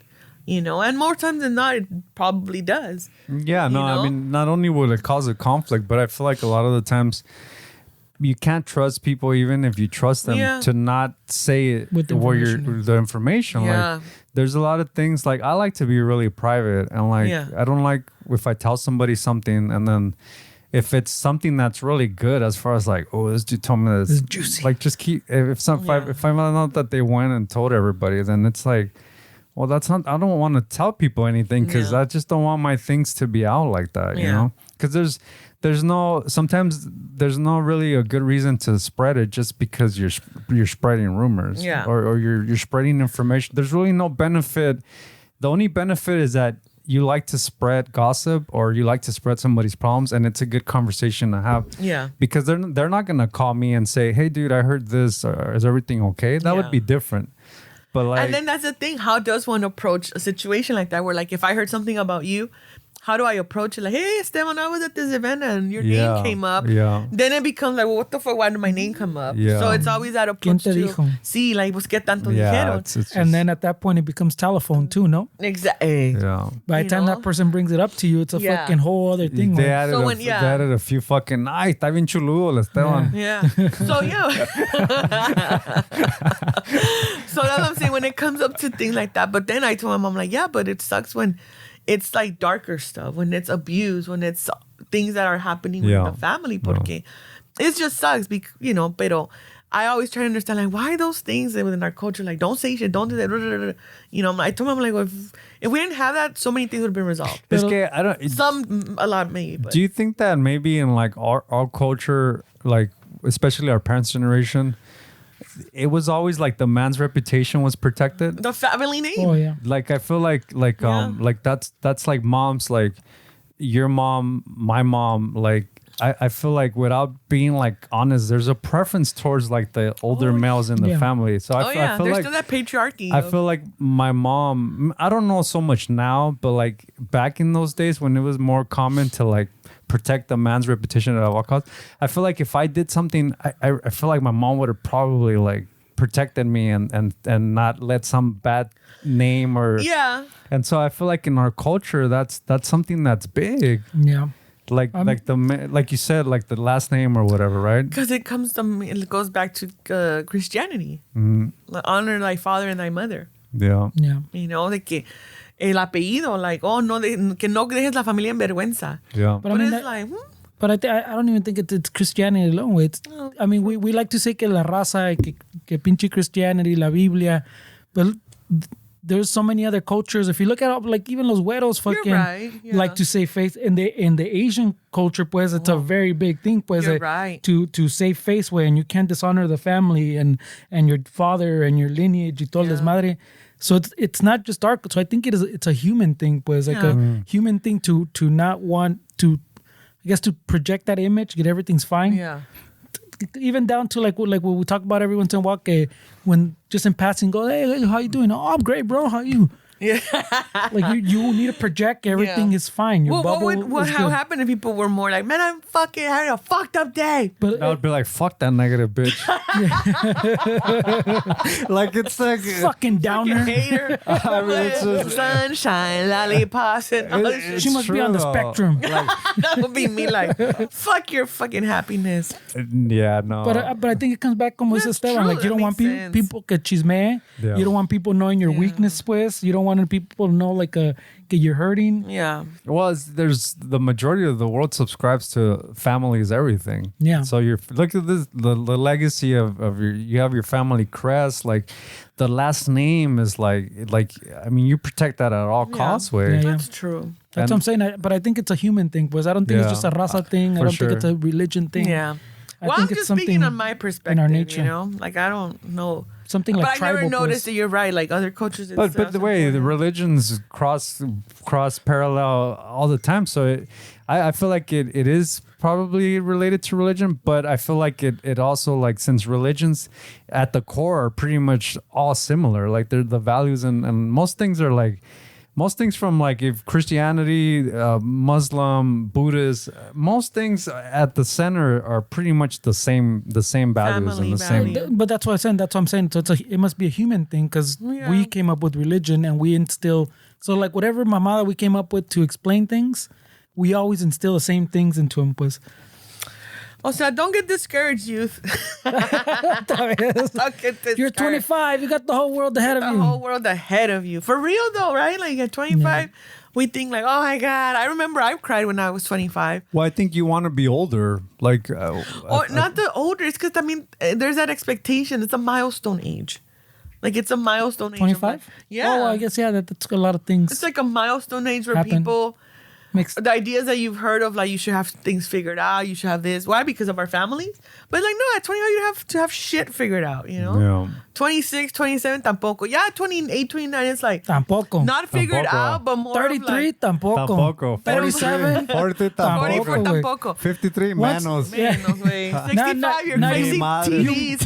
You missed it. You missed it. At that point, you missed it. At 65, you have a light in your But it's forehead. never going to be figured out because we're always evolving. Pero it's like, no, 25 is like just the beginning, you know? Yeah. Like just, you're never going to have it figured out. The fucking faster you realize that, the easier it'll be, you know? Yeah. You'll still be 44 and wondering like, Well, what the I fuck? feel like we compare ourselves to a lot of people, and like But who are these people we're comparing ourselves to? the people that are in a different path. Like there's like I've went through that, dude. Like your peers start, oh, they went to college, I didn't. Oh, now they're buying homes. Oh shit, I'm not buying a home. Oh, now they're fucking start. Oh, they just got a car. Fuck, I'm the same age. I don't have a fucking car. So then you start comparing yourself with the people around you. Yeah, pero And también. everybody has a different path, and we're on the different chapters of our book. But as a 25-year-old, like you're like, wait, what am I doing if this fucking dude has a house already, college degree, is making 120 grand a year or whatever, and I'm over here fucking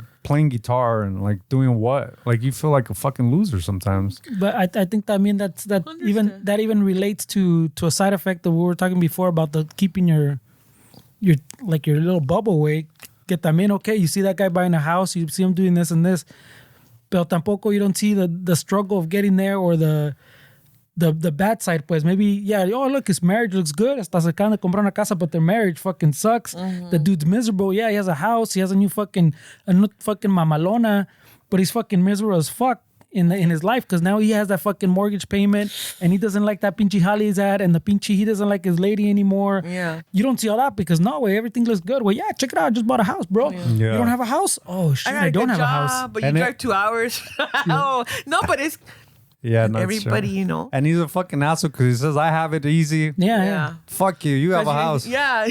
No, but you're not married, bro. You don't get You it. got kids, It's a vicious fucking cycle there. You got it made. For You have sure. your own place. Like, yeah, but I don't have it made. It's, you know. And to the other side of what you're saying, también the person could put in a lot of work in their degree and in their school, and we don't see the work to show for what they have. Like maybe that person, I'm not willing to study as much as that person. That person went to school. I don't want to go to school. So you don't see también like the work that goes into accumulating like material, quote unquote, materialistic things. Like sometimes you don't see like the struggle that these people go through. Yeah. También, güey. Pues ya ves, también even the kids now, güey. Like you do, like I've said before, you do all the steps that you're told you're supposed to do. You do this in high school, you go to fucking college, you get your degree, and then fucking, you know, from there, life is rosy. You get a chingon fucking jale, you get a car, you get a house. Fall into place. But then you get to 24, 25, where you say, well, okay, you got my degree. I can't get a jale and fucking in the shit that I just fucking spent fucking 5 years trying to achieve. And they told me that from here, it's fucking easy sailing because I got this degree, but I can't even get a jale in this field. I graduated from UCLA and I'm at Burger King. And I'm making fucking minimum wage over here fucking doing this. This is not working out. Like, what's happening with? So...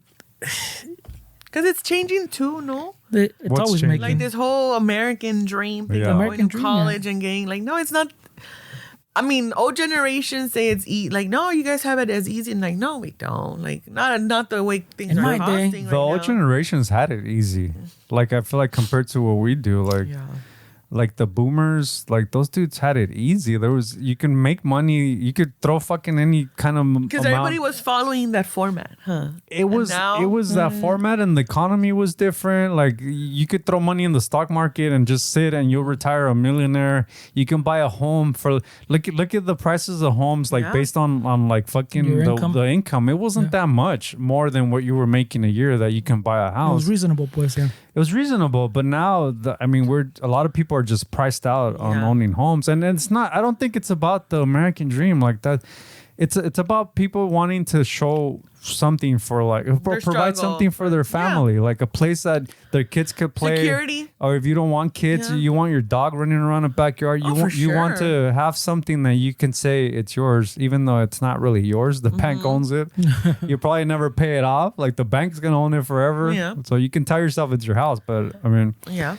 But I just feel like people just want that opportunity, and it's not given to them to like own a home. And then if there is an opportunity, it's not an opportunity for you to do it individually or independently, because like I tell my mom, like I could get a house, but it'd be in fucking the boonies, and I'd have to get roommates, and I'm not willing to do either. Yeah.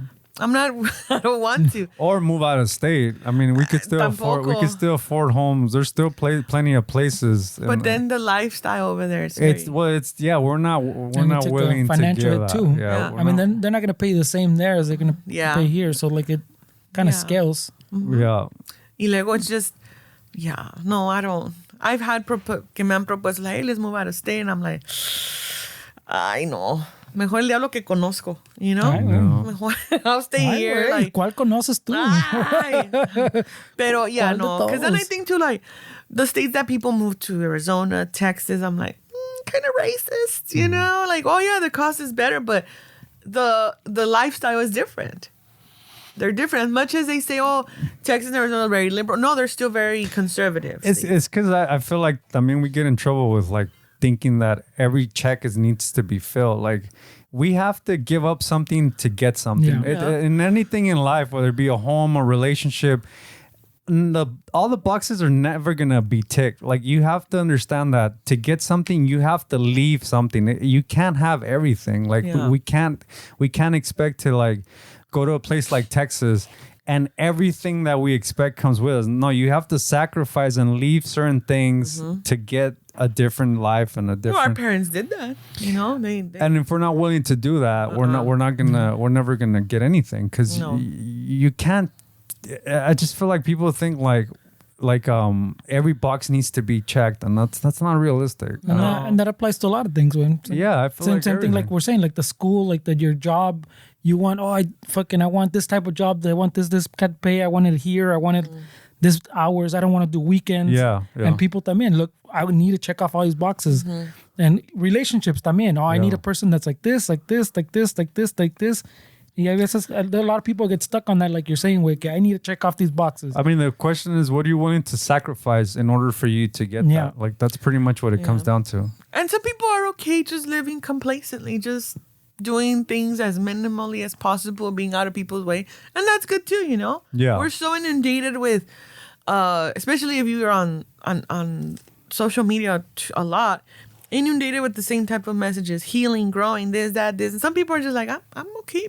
I'm okay being who I am. It's not affecting anybody. Yeah. Whatever I'm doing is not impacting anybody's life. It's not doing any damage to me. Whatever, you know. And then the rest of us are like growing and it's just recycled. Like, I stopped listening to podcasts. I stopped really reading books because you realize that it's the same shit recycled. It's said differently. And it's people that fucking don't even have the experience to be writing these fucking books that are calling themselves authors and are calling themselves Gurus and shit. experts. So it's like, you look at their fucking lives, you're like, dude, you should not be fucking writing a book right now. Like, like, what makes you think that you're an expert in that topic? And I saw so much of that I'm like, you know what?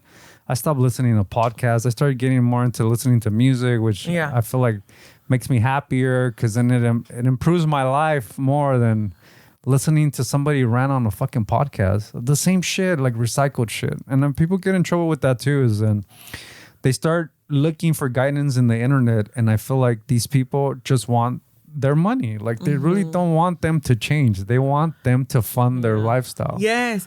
Y es lo que pasa, like the last time that I was saying with you guys, like, hay muchas cosas that we see on the internet that many of us are very impressionable and we just run with what we hear without studying or looking more into what's the source of this information, you know?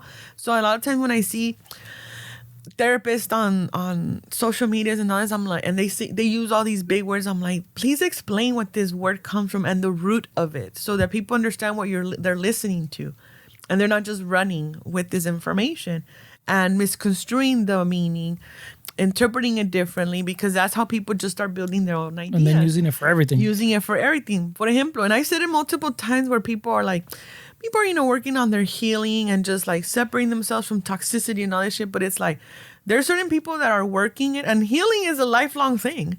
You're never going to have it figured out. It's a constant thing. And then, not to interrupt you, but the more you figure it out, the more you're going to realize that you don't know shit. Yeah. Just when you think you got it figured out, like, no, bitch, you ain't got shit figured out. It's like 25 all over again. Yeah. So you're like, fuck, we're never going to grow. But there's a lot of things that people will run with, and then that's what they apply to their life when it's like, you just heard a 5-minute segment on social media. Yeah. You know? And, you know, granted, a lot of times we talk about therapy and everything, and therapy can be expensive, and it can be hard for some people to get into therapy because some people are not, they're ready, but they're not willing. They're willing, but they're not ready. They're scared. There's a lot of fear of unpacking certain things. You know, one of my cousins, she's very, you know, she's a therapist. She's, you know, I was talking to her like the other day, and she was just talking about things that she's discovering. And I had one of those, like, I dissociated because I started thinking of like, fuck, like, this is a long process. You know, therapy is a difficult process for a lot of people. Pero la gente que no quiere hacerlo, they'll run to social media and like go to a therapist page and like, oh, they're talking about boundaries. Oh, I get it now. No, but what's the root? Boundaries And healthy practices and this and that and toxicity and narcissism. It's because you need boundaries. This and that. Yeah, there's boundaries that are needed, but you know, there's also, the door has to be open for us to be like, well, let me take accountability for shit I'm doing. And a lot of us don't want to see that. Like me, you know, when I was younger, for sure, part of the being younger is like thinking you know everything. And because I thought I knew more than my friends, my way of redirecting or showing affection, like that I cared, was very like hostile. Like, don't be like this, you know. Now I've learned to like, hey, you know, that's not the way to do things. Pero I'm still always learning to just maybe do things a little bit better. Right now, I'm just in a funk phase, you know. It's going to be for a while. Pero I try to take accountability of like, oh shit, you know. I thankfully have people in my life that I tell them, like, if I did something or you miss it, please, let's figure it out, you know. Because we're too old for that shit. We're too old to be like Esteban says you should write a book. Oh, yeah. Ways to not say things personal. She's probably more qualified to write a fucking book than these fuckers that are peddling their course. 23. They're five easy payments of $29.99. Yeah. The ones that are telling you how they got rich, but they don't tell you they got rich by selling you the how to get rich. Yeah, like, oh, sign up to our program. Like, huh? And that's a good point that you're making. I feel like, just to piggyback on that, is that when you see something on the internet, you feel like, okay, yeah, see, I wanted to go to therapy, but this therapist says this. Let me just go with that. And and I feel like with mental health and even physical health, I feel like there's no one fits all. Like everybody needs to have their own thing tailor-made to them.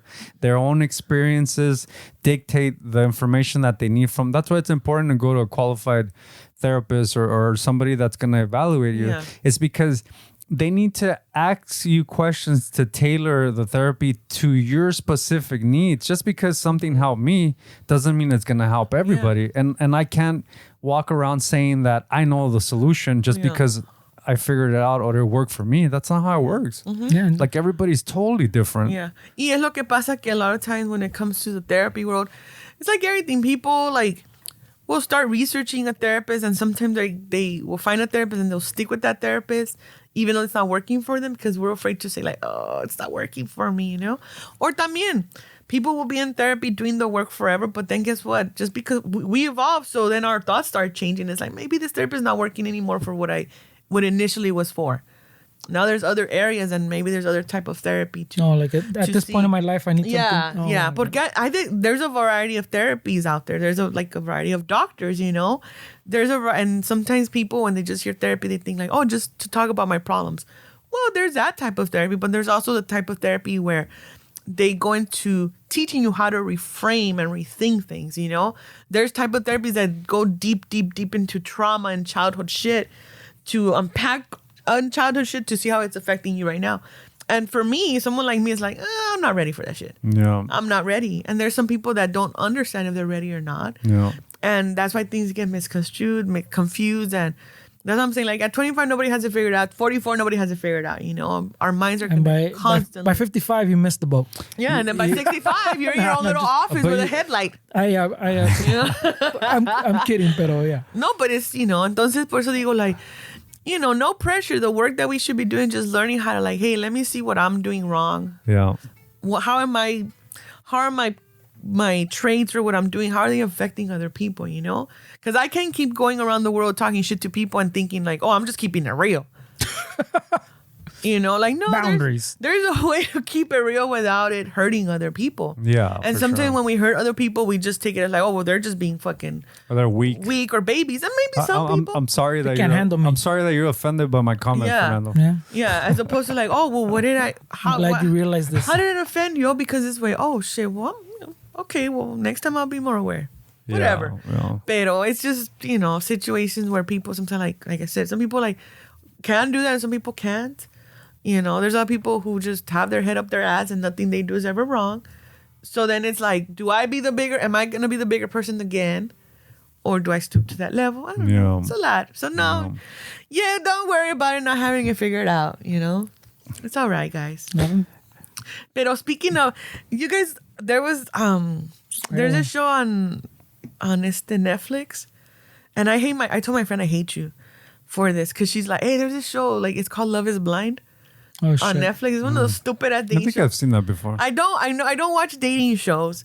But she told me like, hey, watch this show. And I'm just like, I told her, I don't want to watch it because it's about relationships and couples and I get easily triggered. Yeah.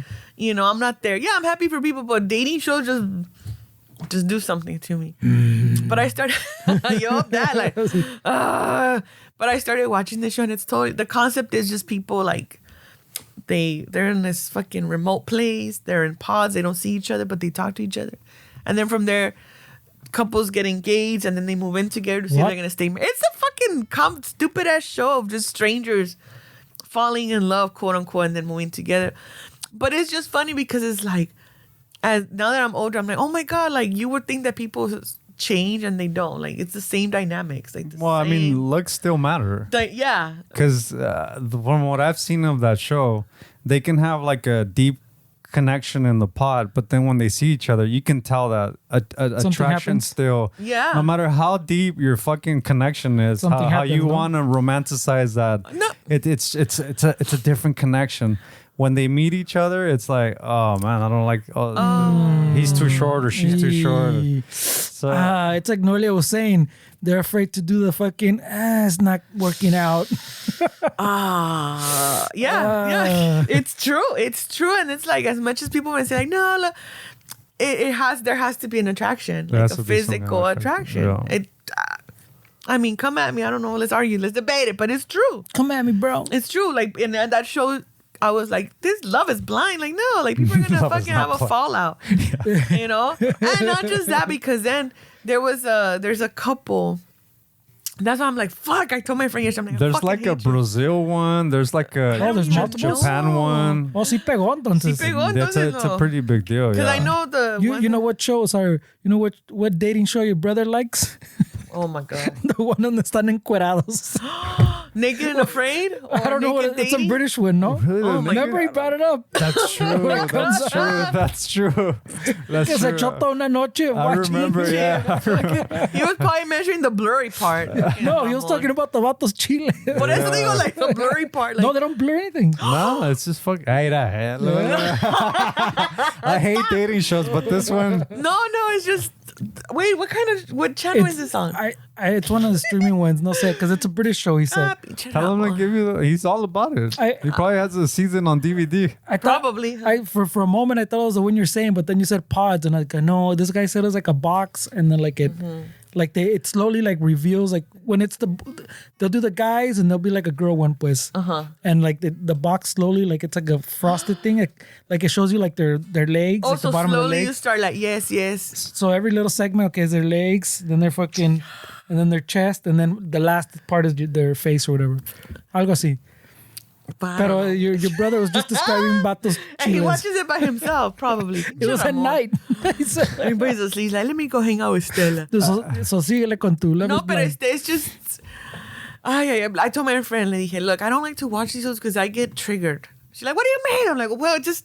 Shit bugs me. And then it just...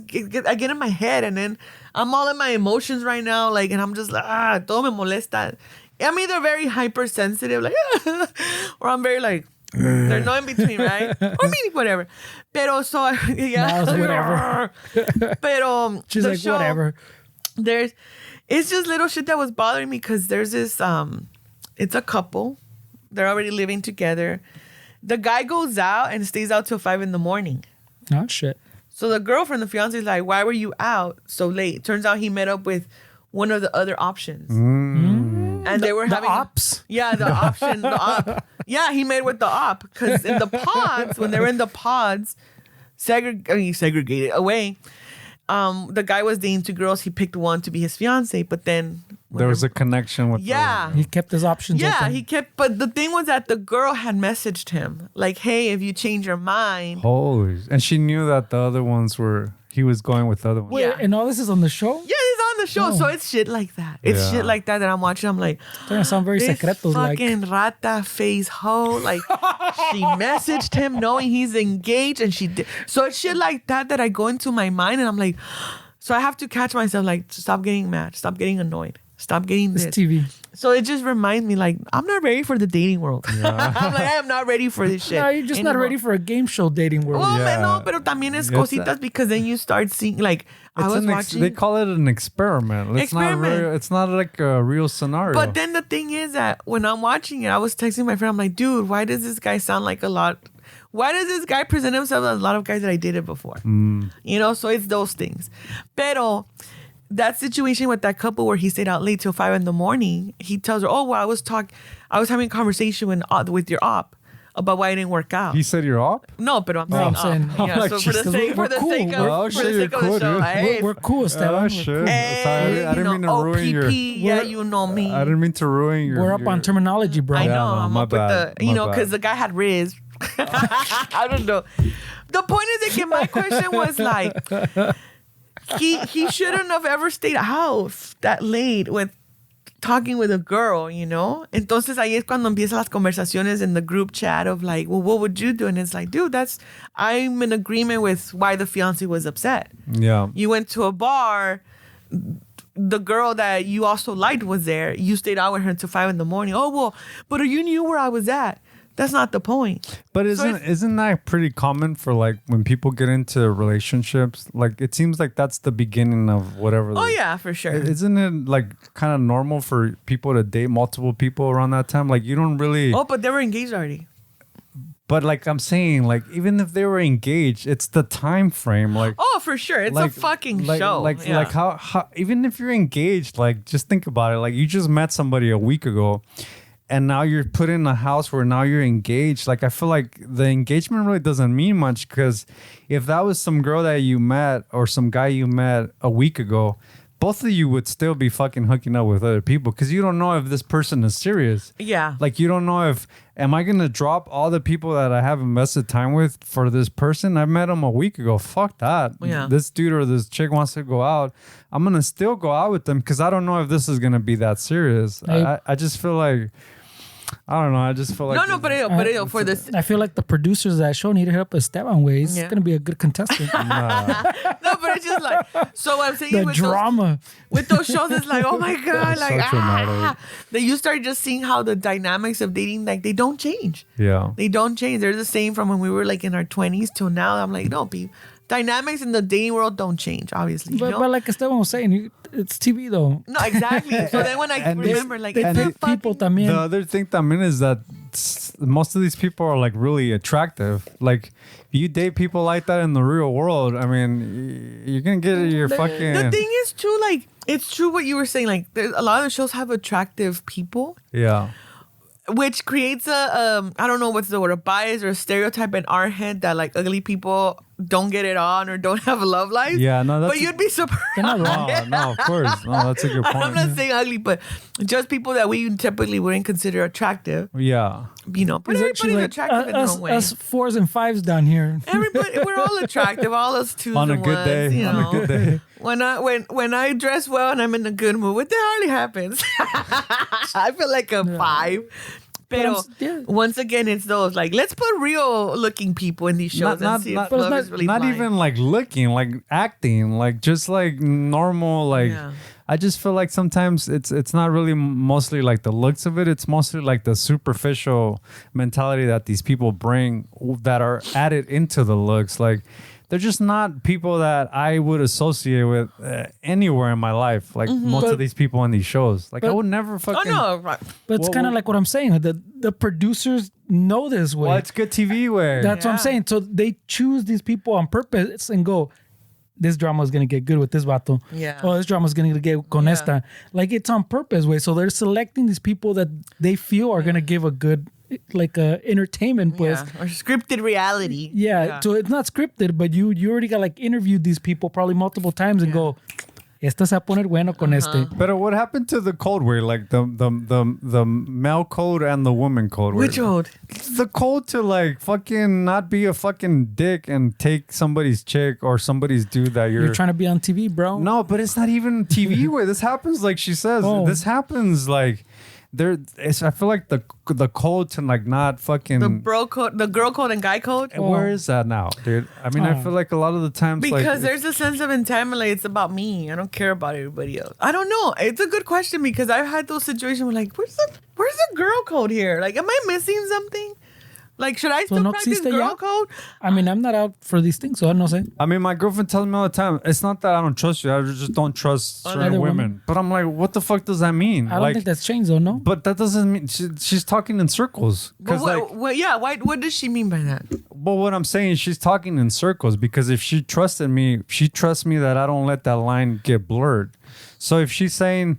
To me, it's confusing when she says, I don't trust you. It's just sometimes you don't see the way women talk to you. But then I'm like, well, then if you trust me, who gives a shit? Like, you know that I'm not going to let that line cross. Yeah, even if they're blurring the line, to her, I'm not type of shit. But to your, and for your girl, where is the line? Let's just, where is the line? Because to you, the line might be somewhere. To her, it might be something else. No, for sure. But what I'm saying is like, I just feel like that statement, I trust you, is just sometimes I don't trust other women. I feel like maybe it's she's talking from experience because she knows how women think. I don't know how women think. Es que, mira, I've said that before too. That's why. I've said, like, I trust you. I just don't trust the bitches around you. And when I say that, is those type of women that, because there are women out there, guys. Once again, I'm breaking some shit down. Like the Drake episode, apparently. I know. There's some women out viral. there. I don't know about men. I'm speaking from a female perspective where I've seen it, de que hay mujeres que les gusta to go for guys that are already settled or have a girlfriend because Taken, it's a challenge for them.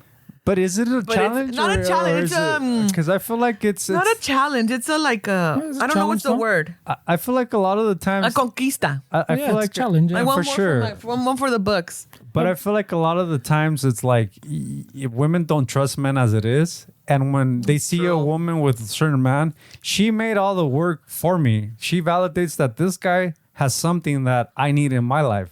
It alleviates the playing field where if this woman meets a guy on the street, she's gonna take a chance. But if he's with a female and she analyzes the female that he's with, then to them it's probably like, she already did the work for me. She's with this guy for a reason. I want to be with this dude because it's something that he's not some lone. They don't do that when you're fucking sitting by yourself in a fucking corner. Yeah. Because nobody's validated that dude yet. He could be a fucking weirdo that nobody wants to hang out with.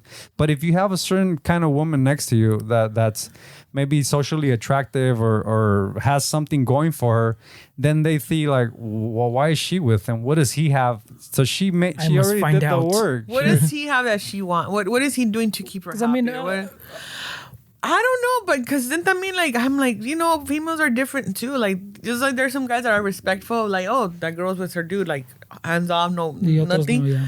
No, there's other guys that don't give a fuck. Exactly, and there's females the same way, like, But I just confused. Like, I don't trust you. I trust you. I don't trust them. Like, that doesn't make sense. Because if you trust me, you should trust that I'm you're not gonna put yourself in a position to have anyone do even something. if she No, but fucking even, throws like- herself at me. Yeah. You if you trust me, you're gonna trust that I'm gonna throw her off of me. Yeah. Yeah, ándale. Like, it's just, it doesn't make sense Like, to me. either trust them or you don't. Pues. No, where you're Okay. too nice. Like, you don't see. Like, she tells me all the time, you don't see like the way they talk. But I'm not You gonna end don't up in her see. house. Yeah. I'm not fucking getting her phone number. Yeah. But no, it's because you don't see the way. You don't see. I'm like, it's fucking confusing, dude. It can be confusing, and then also her experiences, her age, I mean, maybe can be a factor too, because she's younger and pero no, si la entiendo. I understand her. Where like I said, I've said that before. Like, I trust you. I just don't trust the bitches around you. Yeah. But that's Like, what he's what saying. does that So mean? And then I would say, like, well, it's because some girls, like, they'll drink and they get too tipsy and too friendly and get too fucking handsy because you're a guy. You might not want to push them off because you'll come aggressive. And then it could be a problem. But then that's when my head would start fucking, where it was like, stop, Noelia, you're doing too much. Yeah. But it's that because I've seen it happen. I've seen it happen. I would see it with you, when we go to shows to go see las viejas, like, ay, ya está peda, se va a hacer la pendeja, and she's gonna go, oh my God, Yeah. shit like that. Where some women still do it. Now, I don't know if it's on purpose or not, or some people like to drink and get stupid because it's like, oh, I'm stupid. I don't know. But I could understand that. But now as I'm older, it's like, no, I trust you and I trust you, Yeah, I I trust mean- that you will not put yourself in a position to even have to deal with that. Yeah, That's yeah. why sometimes I'm like, I'll see some musicians that right away they leave and it's like, oh, they don't want to be around for this, Yeah, and that's fine, yeah. Because I know sometimes you, after your shows, you were just like, okay, I'm Yeah, out of I'm here. out, yeah. You don't put yourself in a I position. don't. And I don't drink. I'm not. Yeah. And I imagine that even if you were not in a relationship, that's what you would Yeah, do of anyway. course, yeah. Yeah. So Yeah, it of just course. depends. Pero es como todo. There's things that you guys notice with the male species that we don't notice. Yeah. Same where we're like, oh, mira esa vieja. Like, oh, shit, Yeah. And then when we see those type of females, like, that's the type of fucking like, for example, with my ex, I'm like, you see that fucking bitch? Yeah. That's the type of girl I'm talking about. Yeah. that's the Then example. and then his thing was like, yeah, but I don't put myself in a position to do that. And it's Yeah. like, okay, well, keep it like that. Yeah. I'll keep it like Like, that. keep it like that, porque si no, Knuckle sandwich. Yeah. And then it's like, oh, you're trying to be jealous. Like, well, I don't know if it is jealousy. Some people like that. But my thing is, like, is it jealousy at that point as a guy? When a girl, is it a jealous thing or is it just us like, hey, what's mine is mine. Just be respectful. Like, I feel like it depends on the guy as well. Like, cause our metrics of jealousy is different. What I feel like with jealousy, maybe somebody doesn't, and what they think is jealousy, for me, it doesn't. That makes sense. But So I mean, that's not even a guy to a girl. It's just person, no? Like, depends on the person. I don't know. I mean, because I mean, there's a really thin line between jealousy and insecurity. I feel like it's like a blur line where it's basically the same thing. So are you being insecure or are you being jealous? It's what not you personally, no, but it's a good question because I'll ask myself that, like, because if you're is it insecurity? because if it's an insecurity, you have to fix that. I mean, work on that. But you're right. The jealousy comes from the insecurity, pues, no? Yeah, for sure. Yeah. So I mean, For you're right. sure. That there's not really like a line. It's more like a blur. Yeah. So then when is okay? I could understand that part, but let's just say that there's a girl that's talking to you after a show and she's been there a little long, and then your partner comes and like does the whole, I'm just saying the girl thing where it's like, all right, bitch, like this subtly. Yeah. But there's a like, this is mine. Yeah. Is that an insecurity? Is that a jealousy? Or is that just me like claiming what's not claiming? I hate the word, but I feel like letting the other person know. For Hey. me, I feel like she did me a solid because now I can walk away from the situation that I didn't want to be in the first place. And so for her coming over to me, I would see that as because you thank interpret that situation in Thank that you. way. That was cool that you did Yeah, that. Maybe but- some other guy would be like, "Ira la celosa, I can't even." But some talk." people like that. Exactly. My Oh girlfriend my has God. friends. She tells me a lot of their fucking perspective, and she has a friend that if the guy's not jealous, she feels that he doesn't love her. Yeah. Like he has to This be happens too. jealous And that's probably for some her shit she to. grew up seeing. Yeah, of course, like she has terrible relationship with her father, and it stems from all that shit, obviously.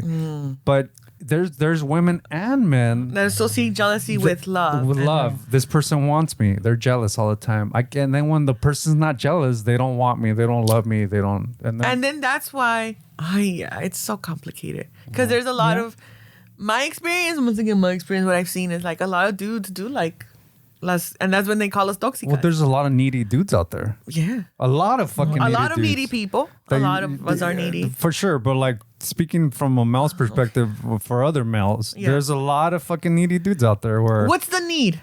the need is that they don't want to work on themselves. So they want their partner to fill in all the gaps that they need to fill in themselves. Like that's what it is. And then you know what happens with that, Esteban? That when that partner, in this case, let's say me, fills those gaps, I become the parental figure in the relationship. Yeah, and it goes by what you said that your brother picks a bunch of idiots to date before. I had to have it before.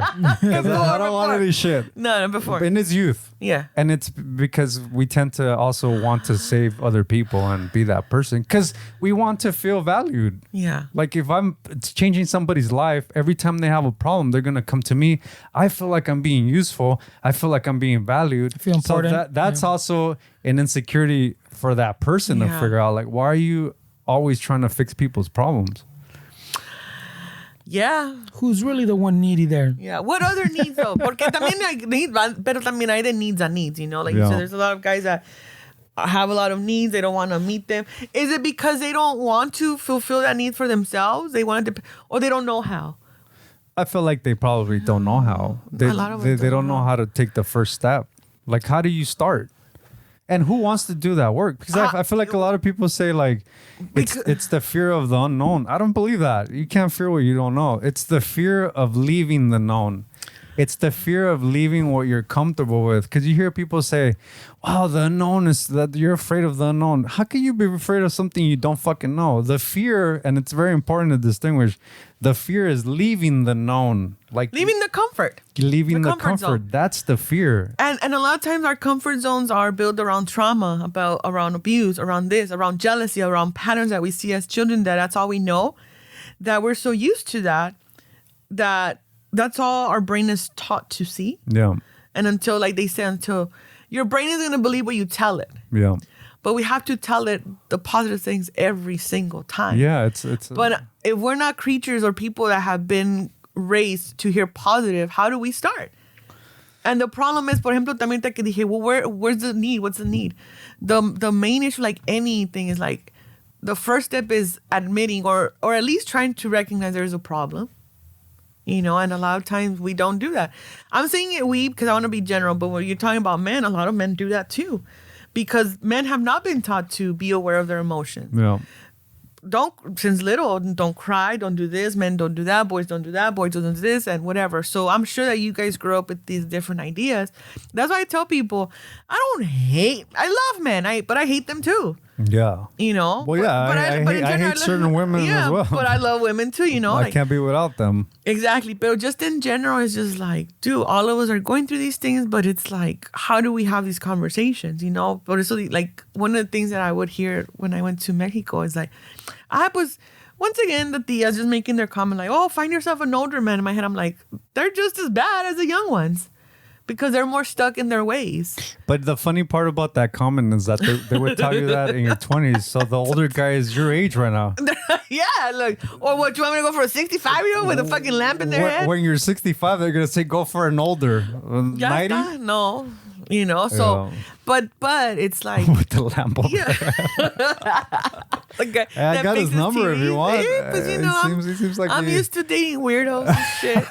Now that You'll fix your TV? It's funny because now that I look back and, you know, conversations with friends and whatnots, and I'm like, I'm sure I've dated a few men that are on the spectrum. Yeah. And I always just thought they were weird, and weird attracts weird. So I'm weird in some things and I attract weird, but I'm like, I really feel like I've dated a lot of guys that were on the spectrum. They had limited social skills, wanted to do the same thing, very like not able to navigate things. Like, yeah, there were smart dudes and everything, but there was a lot of things that like socially they were not able to do, or just a lot of things that I'm like, whatever. But that what you're saying now was just like, because you said it, because you're a guy, we've known each other for a long time. We've known each other in our dating lives, our single lives. But it's like, dude, that's true. Like, a lot of men have needs that they don't know how to meet themselves, so they depend on someone else. Yeah. And that's where the pressure comes in, because it's like, dude, I don't want to have to be that person that fulfills those needs. We should be working together. And I feel like we live life the same way for years and years and years, that it becomes a point where you forget what was life before. Like, how would you know you have a problem when that's all that you know, though? Like if you're living your life the same way, and like you're doing little things that somebody from the outside notices, how do you expect for that person to know there's a problem when that's all that they know? And nobody's ever told them, or maybe it's never caused a problem. Yeah. You know, because you could be a drinker, but if it's not causing a problem at your job or when your family, like, I don't know if there's a proper word, but you're a drinker, everything's okay. Like, you as a drinker don't see that. Like, it's causing a problem. Yeah.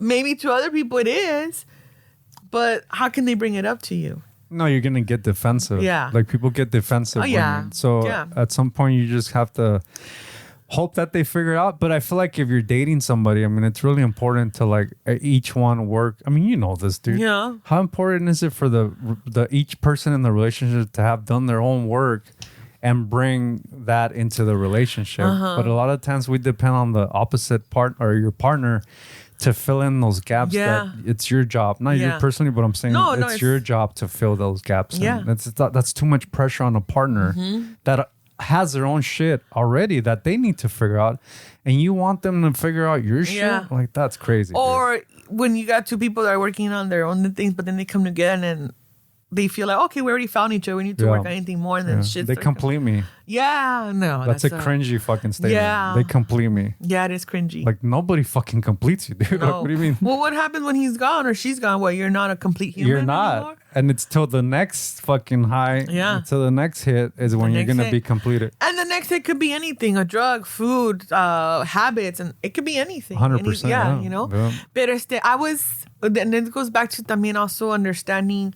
not just that shit that you were talking about, the fulfilling needs, but then it comes to, like, I'm sure, like, we've talked about it, like those love languages, you know. Yeah, like or your brother brought it up a few weeks ago. Okay, yeah, where people, we just run with the aspect of like, oh, I only function on these two love languages, when it's like, no, it's all those love languages are a whole, you know. Just some of them are stand out more than the others, you know.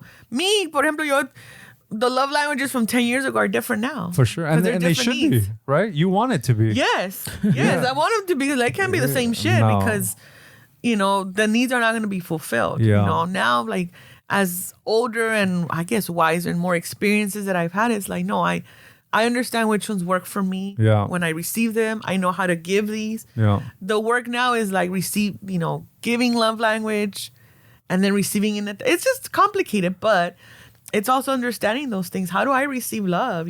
Somebody might be giving you a gift, but if you have trauma, you're going to think like, oh shit, my ex used to give me flowers when he cheated. Yeah. So now this new guy gave me flowers. Yeah. Are they cheating? Yeah. That's true. Yeah. O sea, es un desmadre. No se desilusionen, niños. No se Ay, güey. desilusionen. But you know what, dude? Like, Don't get downer of conversation. got your whole life ahead of you. You got your whole life ahead of you. no, dude, but I feel like it's a positive thing. Like, you have Yeah. so much self-awareness. Like, even if like the relationships didn't work out, Yeah. you have a lot of self-awareness of what needs to be done. And a lot of people can never say that. They'll never say that in their life. Yeah. Where they know exactly what needs to be. You know exactly what needs to be done. Yeah. You have the self-awareness. I do. But there's the awareness and then the like, fuck, it's going to take a lot of work. Yeah. And Yeah, it's for those sure. fears For because sure. there's certain things that like me as an adult is like, oh, I don't want to touch I mean, on you that topic. you said that earlier. You said there's certain things, but I'm not Yeah. ready. So For example, I think you and then another person has suggested like, alternative routes to deal with traumas and shit. And I'm like, no, Yeah. I'm scared. Yeah. I'm scared. Like, no, but if you're in a good mood, it's still. It's not for everybody. It's not for everybody, but I'm aware of that because, like, no, there's certain things that I do not want to go into. Yeah. Like, could untrap your this. I'm like, no. Let that bitch stay trapped And in if there. you're honest, if you're honest with yourself, is it ever gonna like get resolved, or are you just gonna have that? It's because what my fears is like if they do there's a type of therapy like I could forget, but it has to do with eye rapid movement, where it unlocks like a lot of childhood trauma. It could do a lot of variety of unlocking, but I always feel like where I'm at right now, if I unlock those things, it could go either. I don't think it's gonna be a good route. It'll push me into further anger or further depression, where I feel like right now I'm not ready to deal with those things, because there's other things to deal with, Pero for some people it works. Yeah. For some people, there's a lot of people that don't have a lot of child memories because there's probably a lot of shit that they went through that now their brain and developing protected them from that. And now as adults are like, dude, I don't remember a lot of shit. But you know what? I don't remember this. The body keeps the score. Yeah. we can delay. You can read it in your face. It says. But the body with ailments, with certain diseases, the body doesn't forget. Oh, no, So Esteban, it does not. we can't really think. We're a computer. We can't We remember shit. We can't really think that like it works and like I don't have to figure it out because the body always keeps the score. Yeah. Like it's just because you can't remember doesn't mean that It's not you're- affecting something. It's not affecting something. Por eso. También sorry to interrupt you, but is that another Ballesteros trait? Like you're like, that's a problem for future Noelia? No, like, 'Cause, I mean, I'll when- worry about that later. Because if you think about it, like whenever you decide that you're ready to release it, you're gonna be angry or whatever about it. Like it's still gonna be like a release. But Because I do the same thing. I'm like I have a lot of stuff that I should get to, but I'm like you. I tell myself I'm not ready, right? But lately When I've been are thinking you? the same thing. Like maybe it's one of those things that you're never gonna be really ready for because what you're saying like I'm gonna be angry or this gonna happen or this. True. When you're ready, that's still gonna happen. I feel like I'm still gonna get angry, or I'll still get depressed, or it's gonna hurt me in some way. But I think that now I'm starting to think that that's probably part of the process, but it's gonna happen anyways. Yeah. But what is ready? Like if people think that ready is words. Ready is a feeling. Your body is gonna tell you. You're not gonna like we're thinking ready is like, oh yeah, let's do it. That's not ready. Yeah. You're gonna feel it. You're gonna feel like shit. You're gonna get tired of feeling like shit. You're gonna get tired of waking up feeling like shit. Like it's when you're ready, it has nothing to do with words or affirmations. It has to do with it's the feeling. And just to piggyback on, I think like you said, Fernie, it's totally true. Like I'll be angry 10 years from now. I'm like, okay, I'm ready now. But at least I feel like right now I don't have the coping skills to deal with whatever further stuff I'm gonna feel. Do you know what I mean? Like I don't have the tools to deal with that.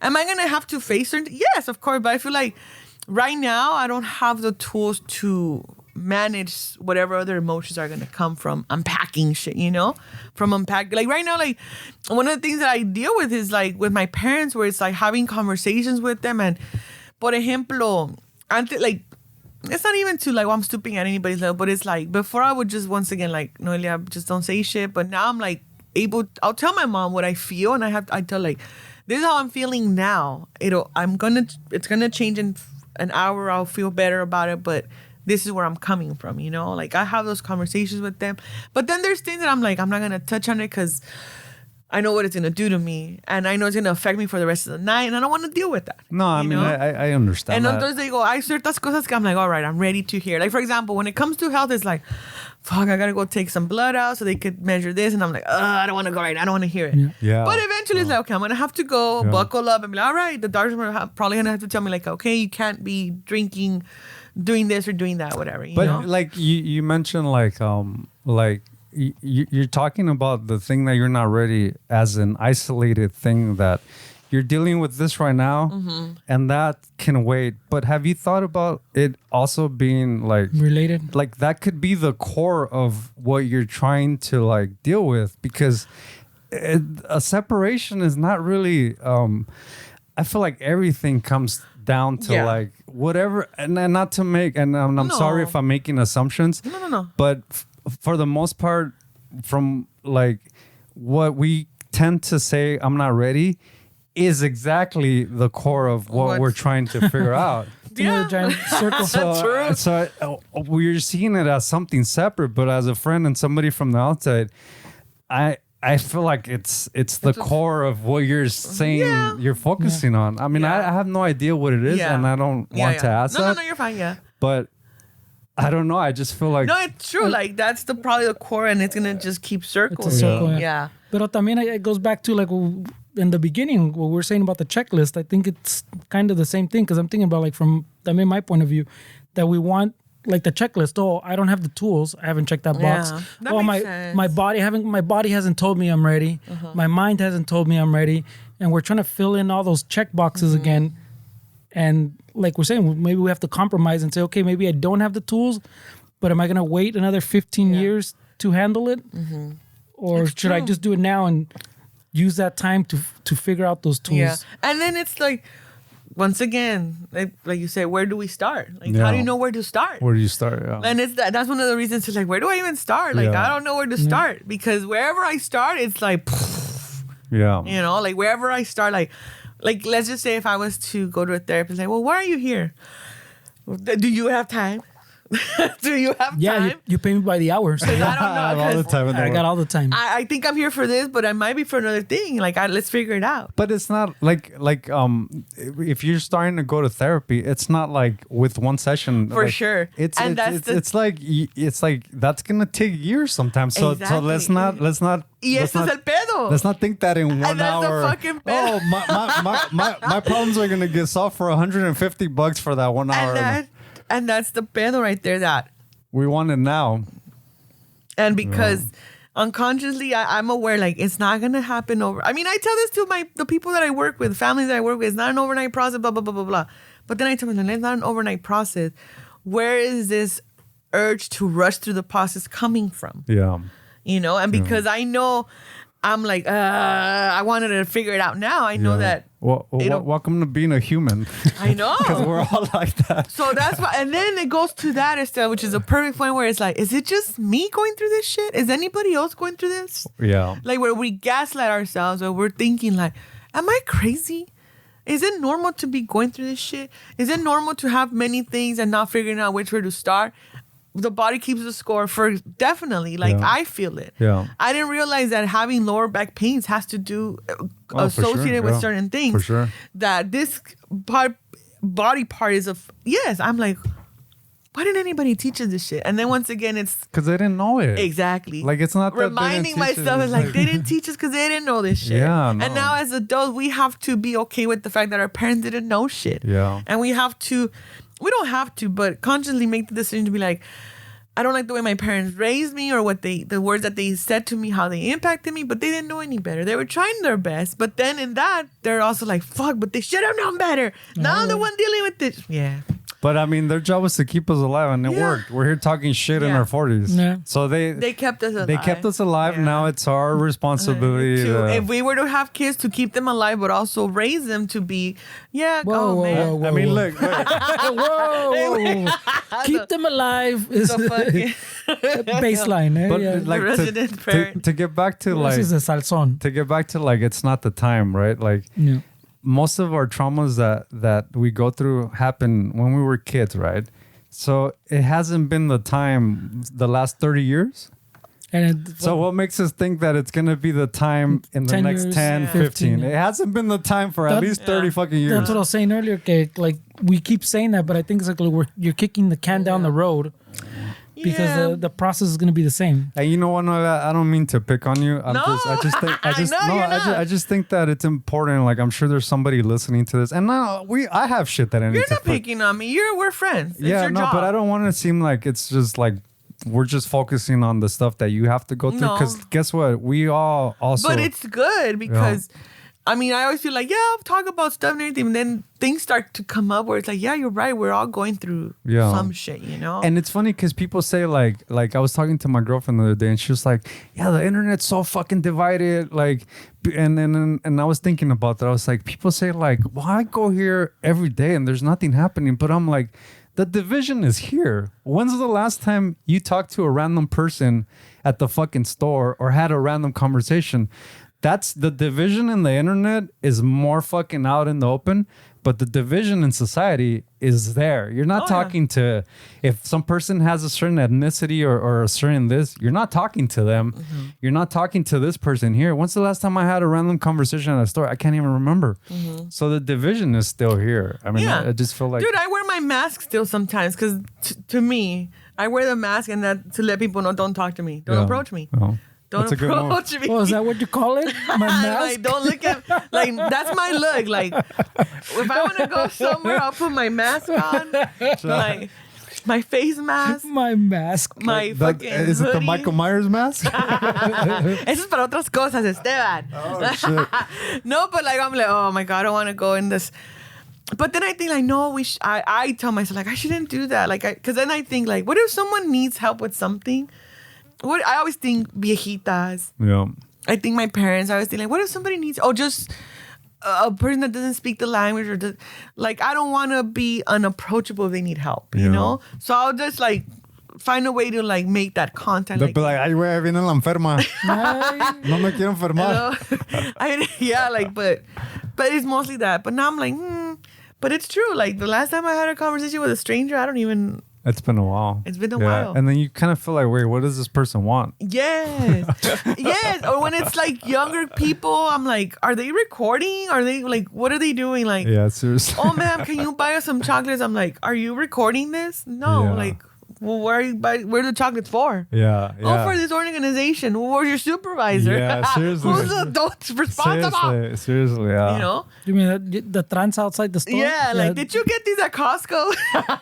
You know? It's a fundraiser. We've talked about that shit too, the pinche tranzas, güey. Sí, but yes, it's true. Like, we don't make ourselves approachable because, I mean, it's like, dude, like, is this person's intentions toward me, are they good? Plus, we're always kind of on the go. Yeah, We're in a society. Dude, just the fact there's stores now, like the self-checkout. I think the Amazon stores that they don't even have people in there. Yeah, and I've never been in one. Me either, and I'm scared because I'm like, I'm going to like it. I know, seriously. I'm gonna like it. Yeah, I'm like, I'm going to like it. Part of it, too, is that, like, por ejemplo, cuando voy a la tienda, I'm like, of course, it's an age thing, too, where I'm like, I'd rather go early in the morning when nobody's there. Yeah. Or late in the evening when nobody's there. Hours. Yeah. Or late evening hours, like when nobody's there. When senior citizens are asleep. Yeah, and everybody's asleep. Yeah. But it's like, like, is this a COVID thing, post-COVID, or is this an age thing? Yeah, that's a good question, You know? for sure, yeah. Pero don't be discouraged, youth. You know, there's much more. You have your whole life ahead of you. You have your whole life ahead of you to be confused and not have the answers because we're never going to have the answers. We have like three listeners that are you gotta have the under 35. Under 35. Yeah. No. Y luego también it's just different. Like, I feel like, fuck, this is adult like, this is old people talk. where it's like, nah, la juventud no es igual. They don't know how to cope. They don't know how their babies, all this new generation of workers is like. It's because they all got trophies, dice Ramon. Yeah. Participation trophy. Yeah. I don't know. I mean, I don't know if probably that's true. I don't know. I'm just like, I always say, where did we go wrong? I'm like, fuck that, I didn't do nothing wrong. No. I didn't do nothing wrong. They Did we pulled go wrong? they pulled the rug out of us, dude. I mean, we're like Esteban says, we're alive. Yeah. Did we go true. wrong? That's true. No, we're alive, yeah. I'm like, oh, I didn't become a Not statistic. everybody can say that, bro. That's Yeah, true. I kind of feel guilty at this age, like shitting on my childhood, because that's a reflection of my parents. Like, I feel like it's a really thin line, like, for me complaining about what I went through as a kid. I feel like I'm, in a way, not directly, but I'm critiquing, like, my parents' parenting skills. And I want to be really careful when I talk about my childhood, because they did the best that they could with what they had. You know? Yeah. I mean, we always would want something different, but I feel like when I changed to that, like, what if their job was just to keep us alive? Okay, Yeah. well, they did the good job. I'm alive. The thing is, though, that I think you would be shitting. This is how I take it. You sharing your experience. I don't think you're shitting on your parents because you're not talking bad about them. You're not blaming them anymore for who you are now. But you don't think, like, criticizing their work, their you don't think that that's, like, kind of shitting on them a little bit? I think when you criticize anything, as long as you're being constructive, pues, and you're like, you're not just... Because it's hard way. It's something I feel like ungrateful. Like, if I talk about my childhood and, like, say the rough things that happened. I think they're separate things. yeah, I don't. Being ungrateful and criticizing it, I think, are two separate things. Yeah, I think. Well, let me see. I don't know. I don't take it as you talking shit about them.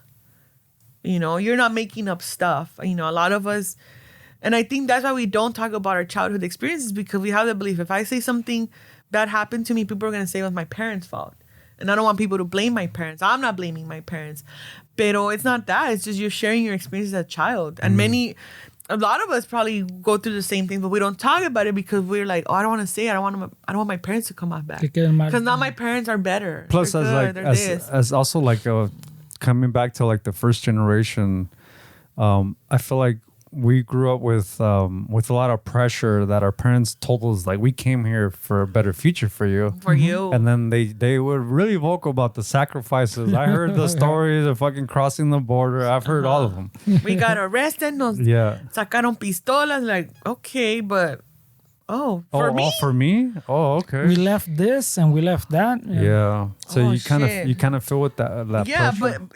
and then But I'm saying that, like my dad's an asshole, but if he came over here for me, I can't talk bad about him. He came over here for I me. know, seriously. You know? And that's not healthy. It's not. It's not healthy Por eso because te you're digo. putting pressure on yourself. So you're putting pressure on yourself. Dude, we're all fucking. I don't even want to pretend that I know. Pero por eso life. digo, I don't.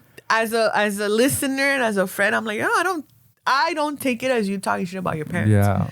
I take it as like you're sharing your experience that you had as a childhood with your parents who didn't know better then. No. But you're not shitting on them now. Yeah, no, and I'm not. You're not I'm saying, not blaming them. I'm for a piece of shit because my parents did this. Like, no, at a point I did blame my parents, but then at some point I'm an adult and I have to realize at some point I take over. I have to. Yeah. I used to blame them. I used to blame my dad for a lot of things, and then after a while, I was like, wait, you can't do that. For example, once again, I appreciate that you say that I'm self-aware, pero cuando hombres dicen like, oh, women are bitches, and it's like, no. Like, if you're attracting the same type of crazy woman, then looking within yourself. And that's what I had to do with my recent situations where it's like, oh, pinches, whatever happened. But then I'm like, whoa. What am I doing that's attracting the same type of person? We should change the name of this podcast to Common Denominator. Yeah. We should change one of the hosts, actually. I like this conversation. No. I'm really enjoying these conversations. My bro's funny too. We need his stories That's too. it. We need his white sneaker stories. Pero, por eso digo, like, it also comes, but yo también, like, there's a lot of shit that I brought into my relationships that now I'm like, it's from the stuff I saw. But I'm not going to blame my parents anymore. I'm not going to blame them anymore. We're too old for that. Because, they got married and they have to put up with that shit because they're choosing to. I'm choosing not to. Not only that, like, my mom had me when she was 20. My mom was 19, A fucking 20-year-old dude with a fucking kid, man. Come on. Like, that's crazy. That's crazy that was. And then on top of that, still, maybe your grandmother had her first kid at 15. Yeah, of course. And then your grandma's mom had her at 13. Yeah. So it's that, it's that lineage shit too. Yeah. Well, that's what I'm saying. Like the criticizing, I think you have to, in order to move forward and to learn, pues you need to criticize, like without like putting the blame. Like you're saying, you don't blame them, but this did damage me, and now I'm working on it. I'm not blaming them, but I'm working. But without you criticizing, you might not get there because you're like, oh well, they fucked up. Yeah. They fucked up, and you might not ever leave that thing that they fucked up. Because of the guilt that we would grow up with, like, no, you honor your father and your mother. Yeah. Despite whatever. But no, and that's the beautiful part too of us going through these transitions, like, realize like, no, I'm not talking shit about my parents. They do a shitty job, yes. Are they shitty people? No. They themselves are, some of them are, like my mom, when I have these conversations, she'll be like, whoa, I didn't see it that way. Yeah. And I tell her like, you didn't see it that way, but we're talking about it now. I'm not mad at you. We're just having these conversations. Yeah. So we learn from each other, Andale. Yeah. So that's what I'm saying. It's good. It's fine to criticize as long as you do it from the right place. Mi mamá me like, no, más que este, no, yo no. I'm like, stop. In that type of debate, argument, sí se convierte in, it does become a criticism, but then it's like, no, like even though she's my mom, we're still grown adults. Let's have a conversation like grown adults. So thankfully she's more open-minded. Pero por eso digo like, no, I don't take it as you shitting on your parents. It's just this is how we were raised. But then when we take accountability, like I can't keep blaming my parents for the shitty mistakes I make now. Yeah, and a lot of people do. Now you're a grown-ass person. Like, at some point, when do you have to take responsibility. Yeah.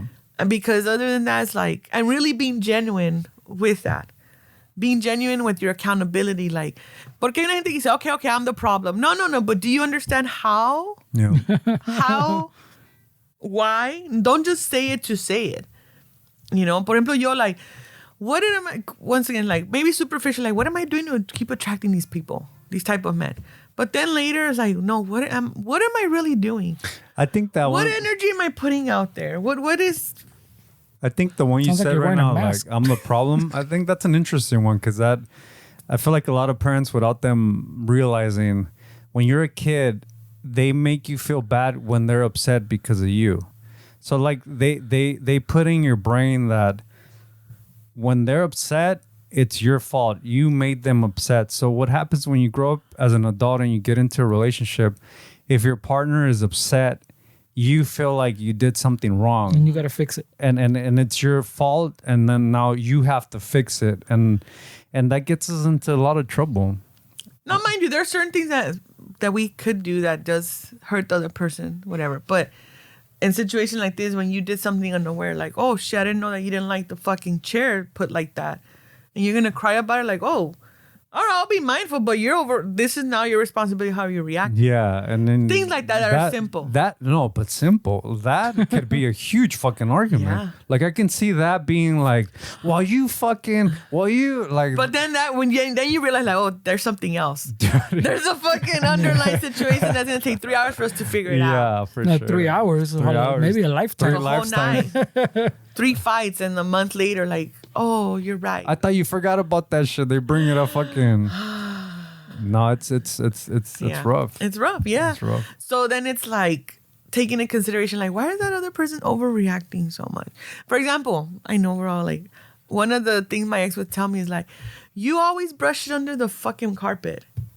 And I would tell him like, no, I'm not brushing shit. I'm putting it aside for us to talk about it later. Because right now I'm pissed off. Yeah. And if I say shit now, it's going to come out wrong. And it would come out wrong. Yeah. Because then this is where I take accountability. I would feel pushed up against the wall where then I'm like, Rah! And then I'm like, see, I fucking told you. I told you not to push me against the wall. Because then she was going to come out wrong. Now you're fucking crying. I fucking told you. Jesus Christ. Wait. Now we're getting somewhere. Hold on. Shit, dude. Deja ajustarme. Noelia. Where it was like... Noelia. Yeah. Por eso estamos aquí. I told you to not fucking do. Shit, I told you to let me push it up, put it aside. I'm so glad our relationship is a friendship relationship. You would fucking tear me down. Listen, but I told you. It's like that Bill Burr joke. Somehow the women always get to the you little dick motherfucker. Yeah. Wow. You go for That's when we're really pissed off.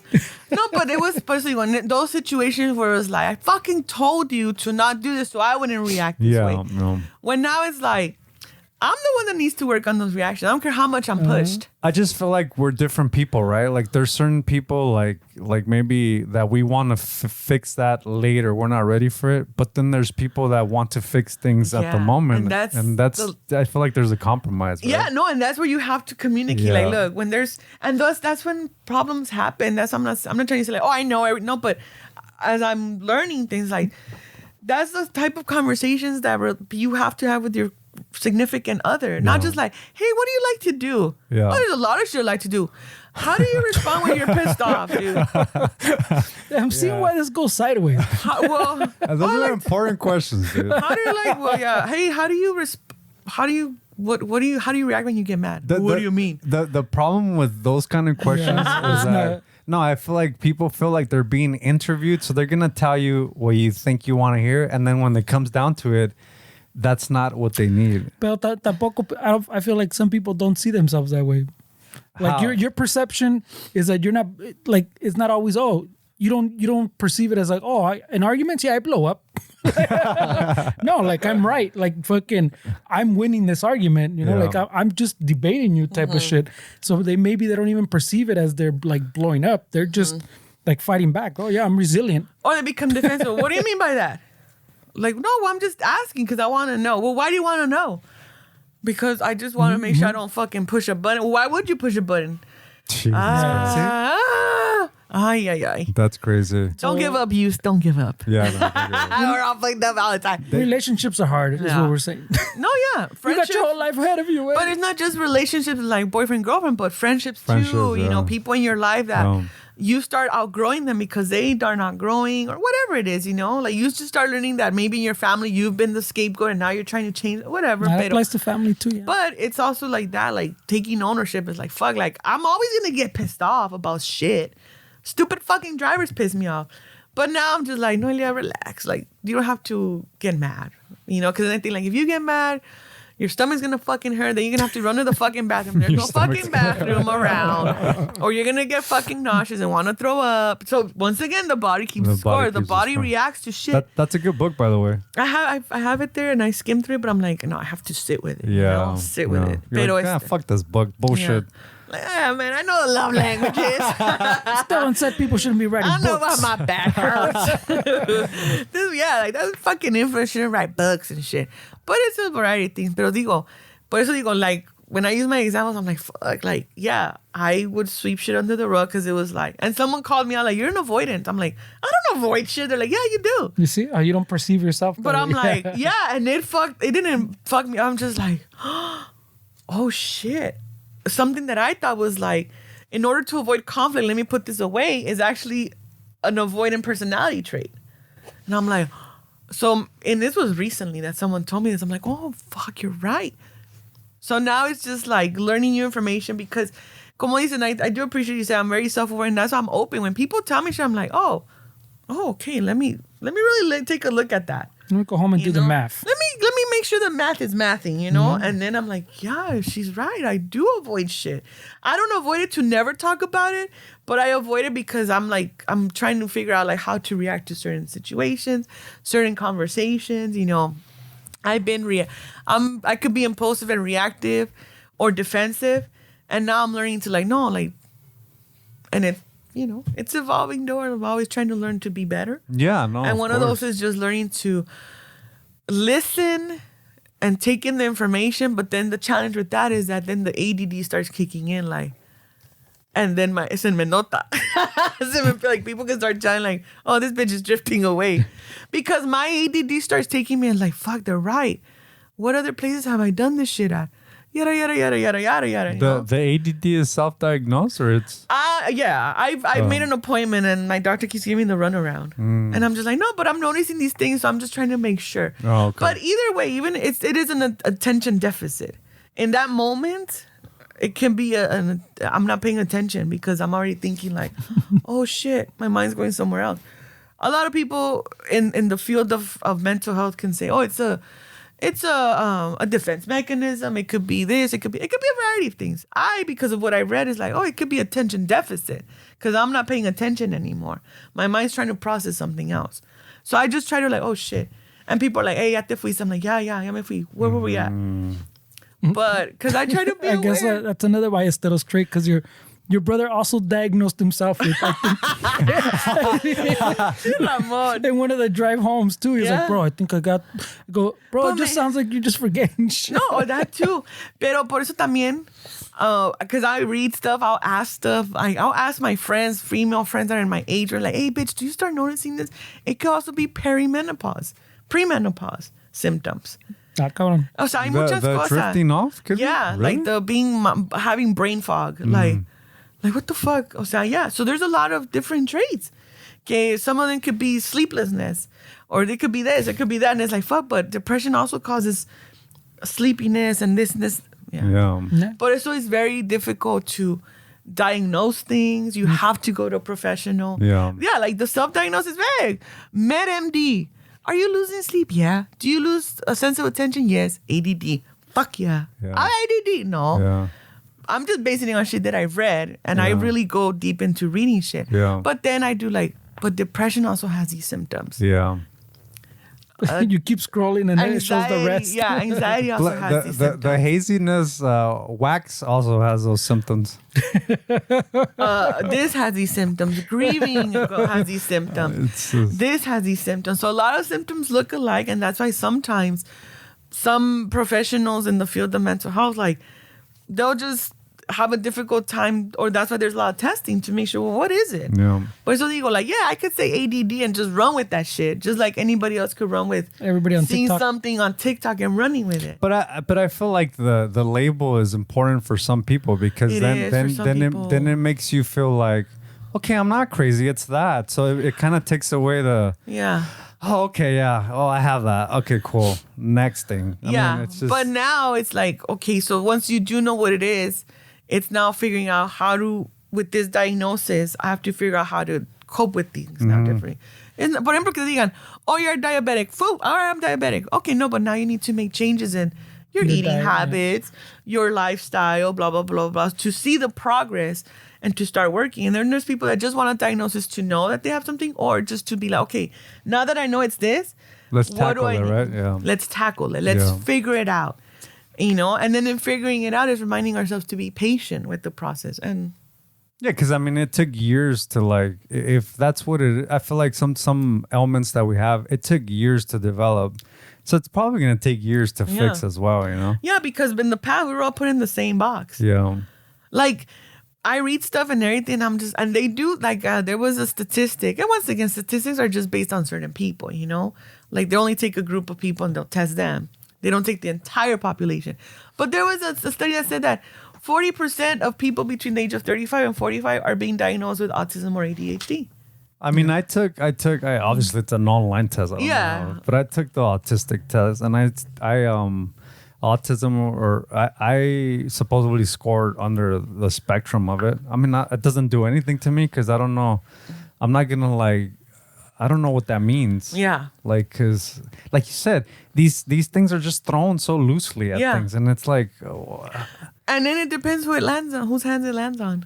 are you opposed to like medication for certain things? Like For certain things, when I it comes am. to like the mental health stuff.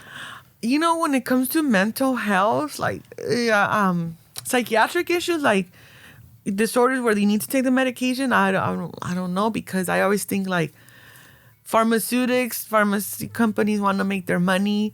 I'm sure there's natural remedies, but it's also difficult to find natural remedies. Yeah. For example, somebody with schizophrenia, if they need medication to be able to be congruent and be, Yeah. is there a natural remedy for that? I mean, that's a little. So there's some medication. I mean, That's probably on the more serious end of the mental health. I'm talking about like most people. Most people have mental health issues that, yeah, medication can help, but like, should you really get on like a medication that now you're going to be dependent on when you haven't tried everything else? I feel like medication should be treated. My personal perspective is medication is the last. You tried everything. You tried nutrition. You tried holistic approach. Everything. You tried this. You tried that. But not like a week. I'm saying like you gave it the right 6 months to a year of, and it didn't work. But I feel like people use medication as like the first thing. That's it. That's what I'm gonna because it doesn't take that much work to give you the medication as opposed to going through every other avenue. But it takes a lot of work to like, now you're dependent on that. Like it's going to take a lot of work to get off of it. Yeah. And is that juice worth the squeeze? Because have you really tried everything? Like, I mean, I feel like people get in trouble with that when they start having all these mental health issues. But then the thing is too, some people don't know how many options they do have to treat something. That's the problem too. A lot of people. But then they say I've tried everything. But have they really? You haven't, because if you tried everything, something would have done some effects on you. But then también you have to think of like when it comes to medication that there's some things outside they're not going to be able to treat the chemical imbalance. For sure. But that's not the majority of people.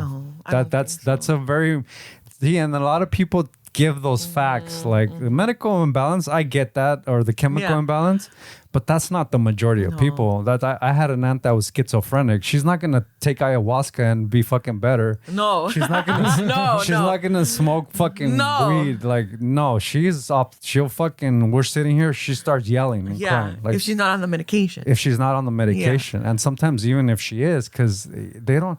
Bless these doctors and medical people because they don't have all the answers. They're literally trying. They're called practicing medicine.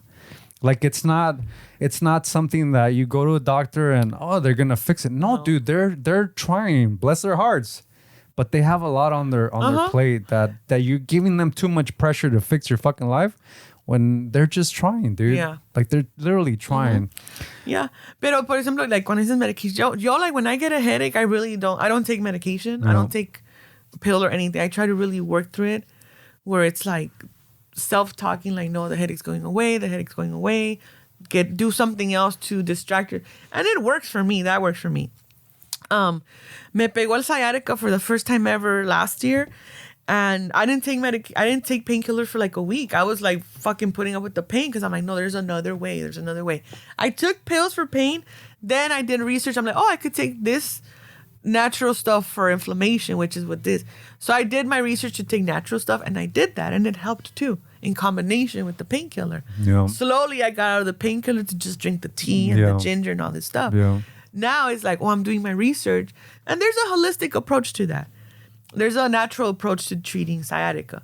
But I know that if I treat it naturally and it's still affecting me, then I have to go to medication. Yeah. You know? I'm sure there's another approach to deal with it, but it's like, do I want to try it? Yeah. Like maybe hypnotherapy is real. Yeah. I've tried that. But then my thing is like, do I really want to be hypnotized? Yeah.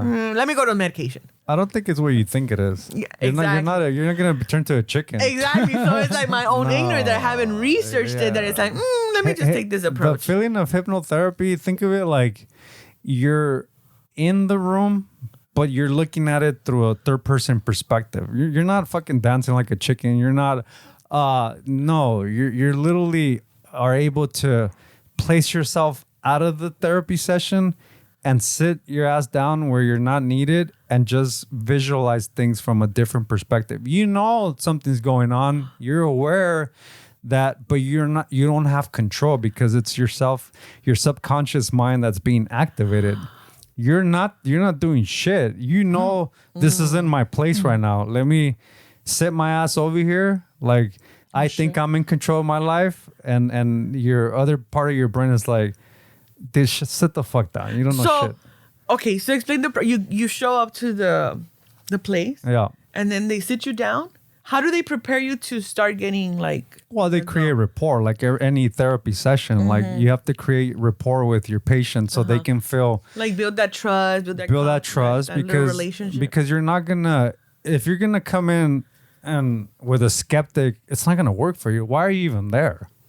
Like you're wasting this person's time, and you're wasting your time coming in as a already hesitant and resistant. Yeah, you can't do that. Like if you come in, like let yourself go. Like don't be afraid. Like this is a room where you're making it hard for them to do their job, and you're making it hard for yourself to heal. So what happens is they create rapport with you. You feel comfortable. They ask you certain questions, your needs and stuff like that. And then they just start doing breathing exercises, and you start hearing these little things. You start hearing these little like triggers.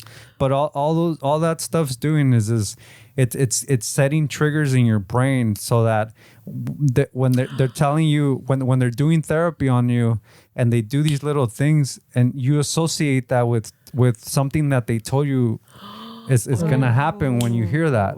And then there was times where I've had hypnotherapist sessions where they program me to, when I feel anxiety with like clicks, they program me to squeeze this part of my hand, and my brain was told to release chemicals that's going to ease anxiety. It could all be placebo, but it's the thing is you're rewiring your brain to now, instead of feeling that pinch, I'm not associating that with pain. I'm associating that with like, oh, this is going to help me relief if I feel anxiety. But that's what placebo does. It manipulates the mind to think something else. Yeah, for sure. Yeah. So I think the point of hypnotherapy is to rewire the way you process things and the way your brain works. Because I feel like the benefits that I had with hypnotherapy is that they help me recall an incident that I went through as a kid, and instead of like seeing the negative parts of it, they rewire my brain to like, when I think about that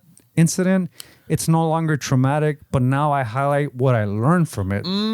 So they rewired the story that I told myself, because it's all stories. Like earlier you said, Mom, this is how it was, but your memory is also flawed. So the way you remember that story isn't necessarily the way it happened. Your mom's memory, she doesn't remember it, but your memory is also, it's not 100%. Like, yeah, because what I'm talking about is the emotion of the situation. Yeah, the feelings that you have, which everything is feelings. Yeah. So the certain childhood things that I went through, they were able to, like, every time I remember those, it's no longer filled with negative energy or negative emotions. Now it's like, oh yeah, but I learned that. Like, and it's like not, now it almost sounds like it helped you make peace with that moment, where it's not like it did, because like, it made you see it from a different angle, not how that made me feel. What did I learn from that? Now, when they're doing this hypnotherapy and you're sitting there and just listening to them, are they asking you things and you're talking? Yeah, you're conversating. Yeah. Pero it's your body, but then consciously you're not. You're not. You're looking at it from what you think is in control of yourself right now is not in control of yourself. What you're saying, I'm not ready for it. That's not what's controlling the whole ship. So that part of you is gonna take a seat, and the part that's really controlling you is gonna say, "That's cute that you think you're in control. I like that. I've been letting you think that for your whole life." But sit the fuck down right here and like chill and watch a professional work. And that's your subconscious mind rewiring every single memory that you're working on. That sounds... So then you're able to kind of like, it's like you're not a chicken, dude. Like people think... Yeah, no, you're there. Okay. You're literally there. Like you're literally hearing, like you're literally... But you're more euphoric. And you're more kind of like out of... I don't know how to explain it, but it feels like you're out of the way. Yeah. They picture the fucking little clock and you falling asleep. No, like that. Well, you obviously have to go to the right person, because there's a lot of charlatans everywhere. That's what I was going to ask you. How did you find that? Just online. Yeah. Just Googling it, looking at people's reviews and like seeing... And the stars and then... Yeah, for sure. No, you have to be really careful, because this stuff... Some people might think it's all woo hippie shit, but this stuff is really fucking like in the wrong hands. Like you can start getting suggested things that are like negative to you. Eso lo que that's my fear. But it's a valid fear, but it's not. You have to remember that's not that should not keep you from not experiencing it. Yeah. That's just keeping you. That should just keep you from going to the wrong people. But don't judge a whole sector of therapy that's considered a legit form of therapy. Like, I mean, it's not. And the people that you went to have been practicing this for a long time. Yeah, they've been practicing for a long time. Yeah. I mean, it's been 5-6 years now. So I mean, I haven't felt that I need it, but if I needed some kind of therapy, I would go first to a hypnotherapist than a traditional therapist, because I'm not a fan of traditional therapy. I just feel like there's different things that bring me better results than feeling like I don't need a friend. I don't need a friend as a therapist that I go and earlier you said there's different kinds of therapy. Yeah. I don't need a friend to go talk to and tell this person all my shit and then they just listen and then I go home and that's it. Like that doesn't do anything for me. Yeah. Like it's like being a fucking shithead all week, going to church on Sunday, and then you're good, and then you're a shithead again. Like, what is that doing? It's not doing anything. Yeah. You need to do work outside of therapy with a therapist obviously involved, but a lot of people don't do that. Like they'll give you an assignment and then you don't do it. Yeah. There's no accountability. And that's with some therapy, that's the thing. Like, we're going to do as much as you do. Yeah. And that's why some people believe that. But it's also the ideas that we've grown up seeing in TV, like, oh, traditional therapy is just sitting there and talking. Yeah. So we've grown up with that idea where, no, like, there's a variety of therapies. Now thank goodness there's a variety of therapies where you can go online and look for a therapist that you feel resembles you, that there's something we have in common. For sure, yeah. So it's that. And then, the idea that when we grew up, we thought therapists were all Caucasian men. Yeah. So it's like, how can I relate to that, you know? Yeah, for sure. But it's good. The positive thing of all is that you found something that in that time. I found the form of therapy that helped me. Yeah. So, yeah. And then I should be really careful because I know I talk about traditional therapy a lot, and I'm not saying that all therapy is the same. There's like you said, there's so many different kinds of therapy. There's a variety of therapy. And for me, luckily, hypnotherapy was what kind of... Yeah. Like one of the things, because a lot of people ask me like, oh, when you go back to school? And I do want to go back to school, but my things are like, what kind of field do I want to go into? And I've learned like, no, I'm better I'm better working with people who are, for example, someone that is working on anger management, whatever. Like working with teaching them coping skills. Like I care about what gets you angry, but I'm not trying to help you find the root of that anger. I want to help you to change that. How to fix, like, we're always going to get angry, but the reaction could be different. So my thing is like, that's the type of stuff I like to work, because I worked in that before with like the youth and everything. Like, oh, this kid comes from this type of home, blah, blah, blah, blah, blah. And I liked working in that. Like, oh, like, I don't know, Jose, you get mad really often. Like, okay, let's identify things that get you mad. Then let's identify how you react. Then now let's identify what are things you can do instead of this reaction. You know, what triggered you? Why did you, so that's what I like to work on. Not so much like, oh, let's figure out the root of this. Yeah, no, because that's too much work for someone like me that I'm like, yeah, for sure. That's why there's a variety of therapies. There is, yeah. A variety, like hypnotherapy. For some people, it can go even deeper and deeper and deeper and deeper and deeper. Yeah. You know, for you in that moment, it worked. It worked. But it sounds thankfully, it worked, because I feel like a lot of us, and me included, not anymore so much, but I would feel like I'm broken. Like I'm that. There's no solution for me. That's how I would feel. There's not. I feel the same. Nah, but before it was like that. Like there's nothing that can help me. Like that's it. I'm this person, and I feel like a lot of people feel like that. Like they're that person that nothing's gonna help me, but something is gonna help you. You just have to find it. Like, and that's the hard part, right? Yeah. Finding it. How do you fucking start? I feel like by talking about it, it's a good start. Yeah.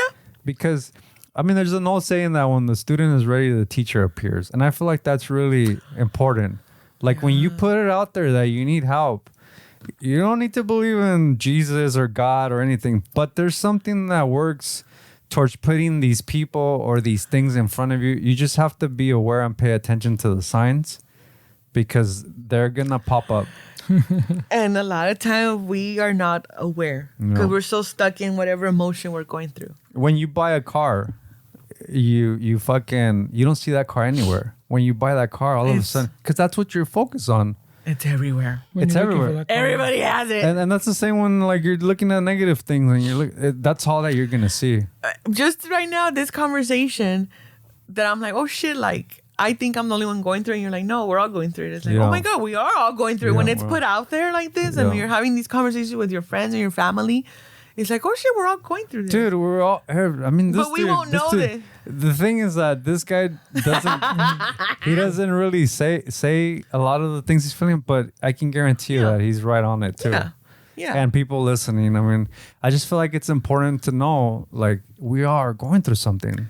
Yeah, and we're going to keep going through shit. And we are, for sure. And why wouldn't you? Yeah, that's what makes life fun. The reactions might be different because we've learned like, oh, that shit didn't work for me back then. Maybe now it's like, yeah, shit happens, you know? Yeah. And there's people that will take that attitude. Yeah. You know, there's people que como tú dices, like, this is how I am, but it's not affecting anybody's life. It's not affecting my life. Granted, maybe I could do some things here and there, but hey, man, at least I'm going to see my fucking homie with the fucking headlight, you know? You know, I'm still doing something good. At least I'm not like him. Yeah. O sea, porque there's people like, if nothing is happening in my life that is impacting anything, then, you know, I'm okay. But those are the same people that are like, yeah, I'm okay, fucking not bugging me away, but then they fucking complaining about all kinds of other shit. Yeah. And you're like, well, what about it? That is not affecting all that other shit you're talking about. Yeah. Like, no, es que no pasa nada, mi but people don't like to connect it to like Esteban was saying earlier, like what if this thing is affecting this other thing and you don't even realize it's all one giant loop. Yeah. Because some of us are not ready for that, you know? Yeah. We don't want to be held responsible for our own shit. That's a problem for future Noelia, eh? No. Nah. Let's talk about now. No, but it's, you know... But it's good to know what you were saying. You point out a lot of good things, Esteban. Well, you do too. Everybody. I mean, I feel like it's just, the important part is just that everybody knows that we're all going through shit, man. Like, you are not alone. No, you're not alone. We're all miserable. You're trying to figure it out still, you know? Don't believe Instagram, eh? Don't believe the hype. That's always how I think. Like, don't believe the hype. Don't believe the TikToks, eh? Don't believe the hype. Because you could have all the millions in the world and still be miserable. For sure. And that's why a lot of people with money are, they won't, I don't want to, but some of them won't find happiness. No, of course not. They're attributing happiness to money. I'll take that challenge, though. I will too. They say like, you know. Si me quieren dar lana, I'll take the challenge. I'll take the money. I'll try to find my happiness out in fucking Italy or, I don't know, somewhere in Lake Como or whatever, on George Clooney. Yeah, you know, take a 2-week trip. I'll try to find my happiness in a yacht somewhere, you know? I'll take the challenge. Like yeah. Well, I think the pursuit of it is what keeps you like from facing your problems. Yeah. Like it stems back to what you're saying. Like, I'm not ready for that yet. I feel like musicians, people that start businesses, we put those problems on a shelf. Like, let's say for me, for example, playing guitar growing up, what I needed to deal with was put on the shelf because this is helping me right now. So what happens with musicians is they'll use their talents, quote unquote talents, to kind of get out of their reality, and then they become really successful. But they use music to hide the real problem. And when this works out, you have all the money. At some point, you're gonna have to open that cabinet that you put fucking years ago, because this is no longer gonna do it for you. It's the same with rich people. Like, the pursuit of money, the real problems are put in the fucking shelf, and then they pursue money. But eventually you're gonna have to open that up. And when the money's there, when the fame's there, the guitar's not giving me satisfaction anymore. Playing music fucking sucks. I'm on drugs. What happened? Well, what happened is that this is what you use to cope with the shit that you were going through, and it's not a sustainable way of coping through it. I'm just only Metallica. Their documentary that they all went to therapy. That was a good one. Even the therapist was weird. He fell in love with the band, remember? Do you remember that? I remember. But it's like, but from that point, it's like, oh shit. I do like, oh shit, like these guys, all the money in the world, all the talent in the world, and it still didn't fix whatever's the underlying issue. You know? And in that point, like the I don't want to say the drug, but the guitar was the drug. It was the drug. Okay. Yeah. Because it was the what was keeping everything afloat and keeping me level headed. And taking care of that emotion. But it was taking care of the emotion in the form of a distraction. Because all it's doing is distracting your mind from thinking of the shit that you need to figure out. This is like, oh, I'm figuring this out. There's no room in my brain to deal with my problems because this is distracting me from my real problem. And we do that with everything. Yeah. We do that fucking binge watching TV. We'll watch a show all day and that keeps us, the things that we know we should be thinking about and working on, we put in the shelf because this show is keeping us occupied. And we do that for everything. Like we just don't want to sit quietly with our fucking dark thoughts because they're scary and I don't want to deal with that shit. So let me distract myself with everything. Yeah. I've tried, I'm practicing that where, ¿cómo digo? Because I go to sleep with sounds. And one of the things that I read was like, oh, that has to do with this. I'm like, fuck, I knew it had to do with some fucking shit. Everything has to do with something. Pero now I'm consciously like shutting off the sound so I could just be there like quiet, like just quiet. The street sounds, just trying to appreciate the silence. And the silence is always something. When I go on a walk, I'll put my headphones on.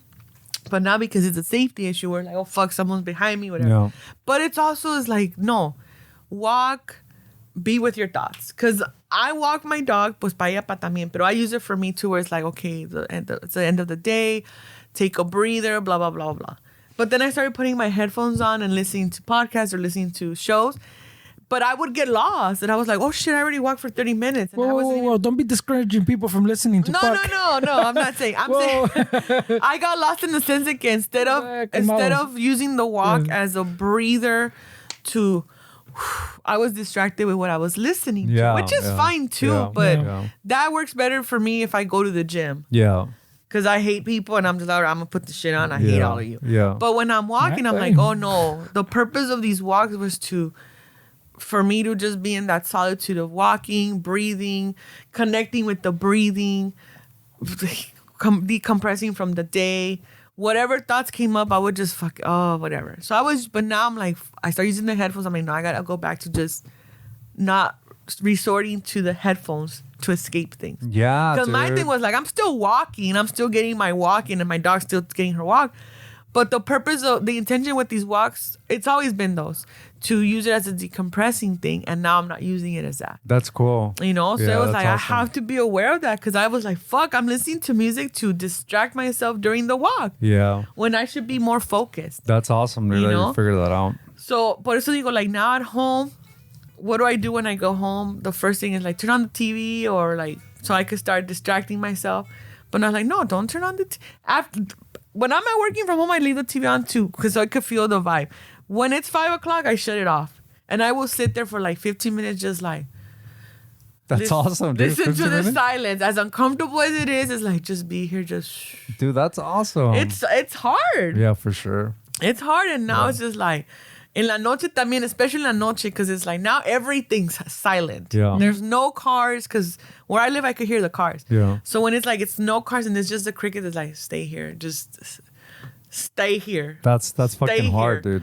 Even I'm like, don't have any thoughts, just practice staying with the quietness, and then eventually it'll become being able to process more. No, but it's that like learning to be in the quietness. Yeah. It's weird. It is weird. It's weird because then your own thoughts start going to some fucking place and you start having these conversations by yourself. I have those conversations. And then you're like, wait, did this really happen? Is it normal for me to talk to myself? Let me text somebody. No, bitch. Don't touch the phone yet. Yeah. So it's all that shit. So now the goal is to just be there in silence and not think about anything.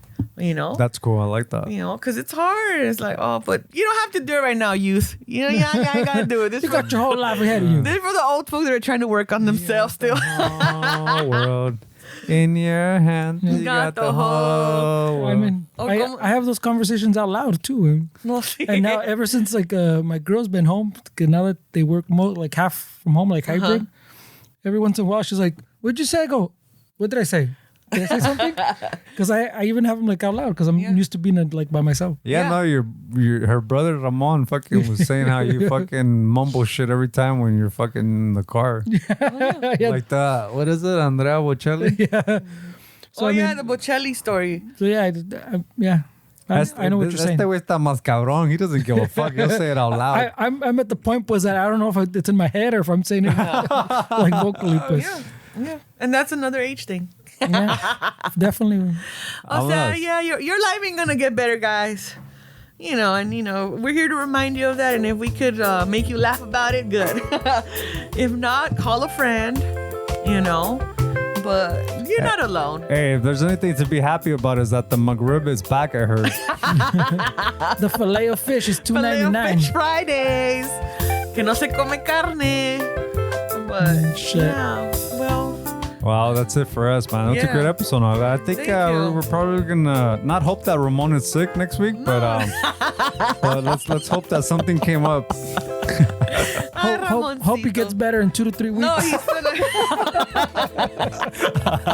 he's gonna come with his list of things, and this is not true. This is not he true. will. Yeah, not me, bro. Gotta love him, Without his little anecdotes, he'd be a boring person. Yeah, it would be a boring podcast. Without his hair, we'd have nothing to talk about. But we appreciate the support, and we hope you enjoy this episode with Noelia Ballesteros. Brought to you by no one. No one. No one. Wait, no, my grito still, right? Well, I mean, not brought. Well, I don't know. It's getting fucking kind of gray area. Well, I forgot. Hey, I thought we were gonna end on a positive note, man. What the fuck? No, it's all positive. It's it's a new week. Yeah, like I said, it's okay to criticize. Yeah, just don't get stuck on it. Take a look at yourself too. I don't blame you, Oscar. Or his V-necks. Oh God. That's like your Ballesteros. Somebody. No. Regaña a Ramon. He started it all. Pues órale, pues. ¿Y qué dice? Ya vámonos que aquí espantan. Algo así, güey. He always takes my lines, dude, and then he runs with them. Soy Ramon.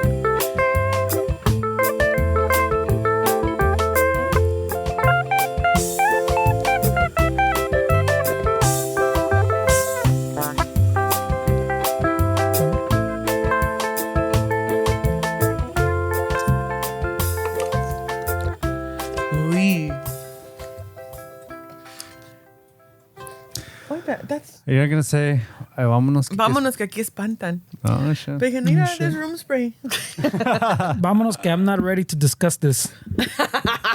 Shut up.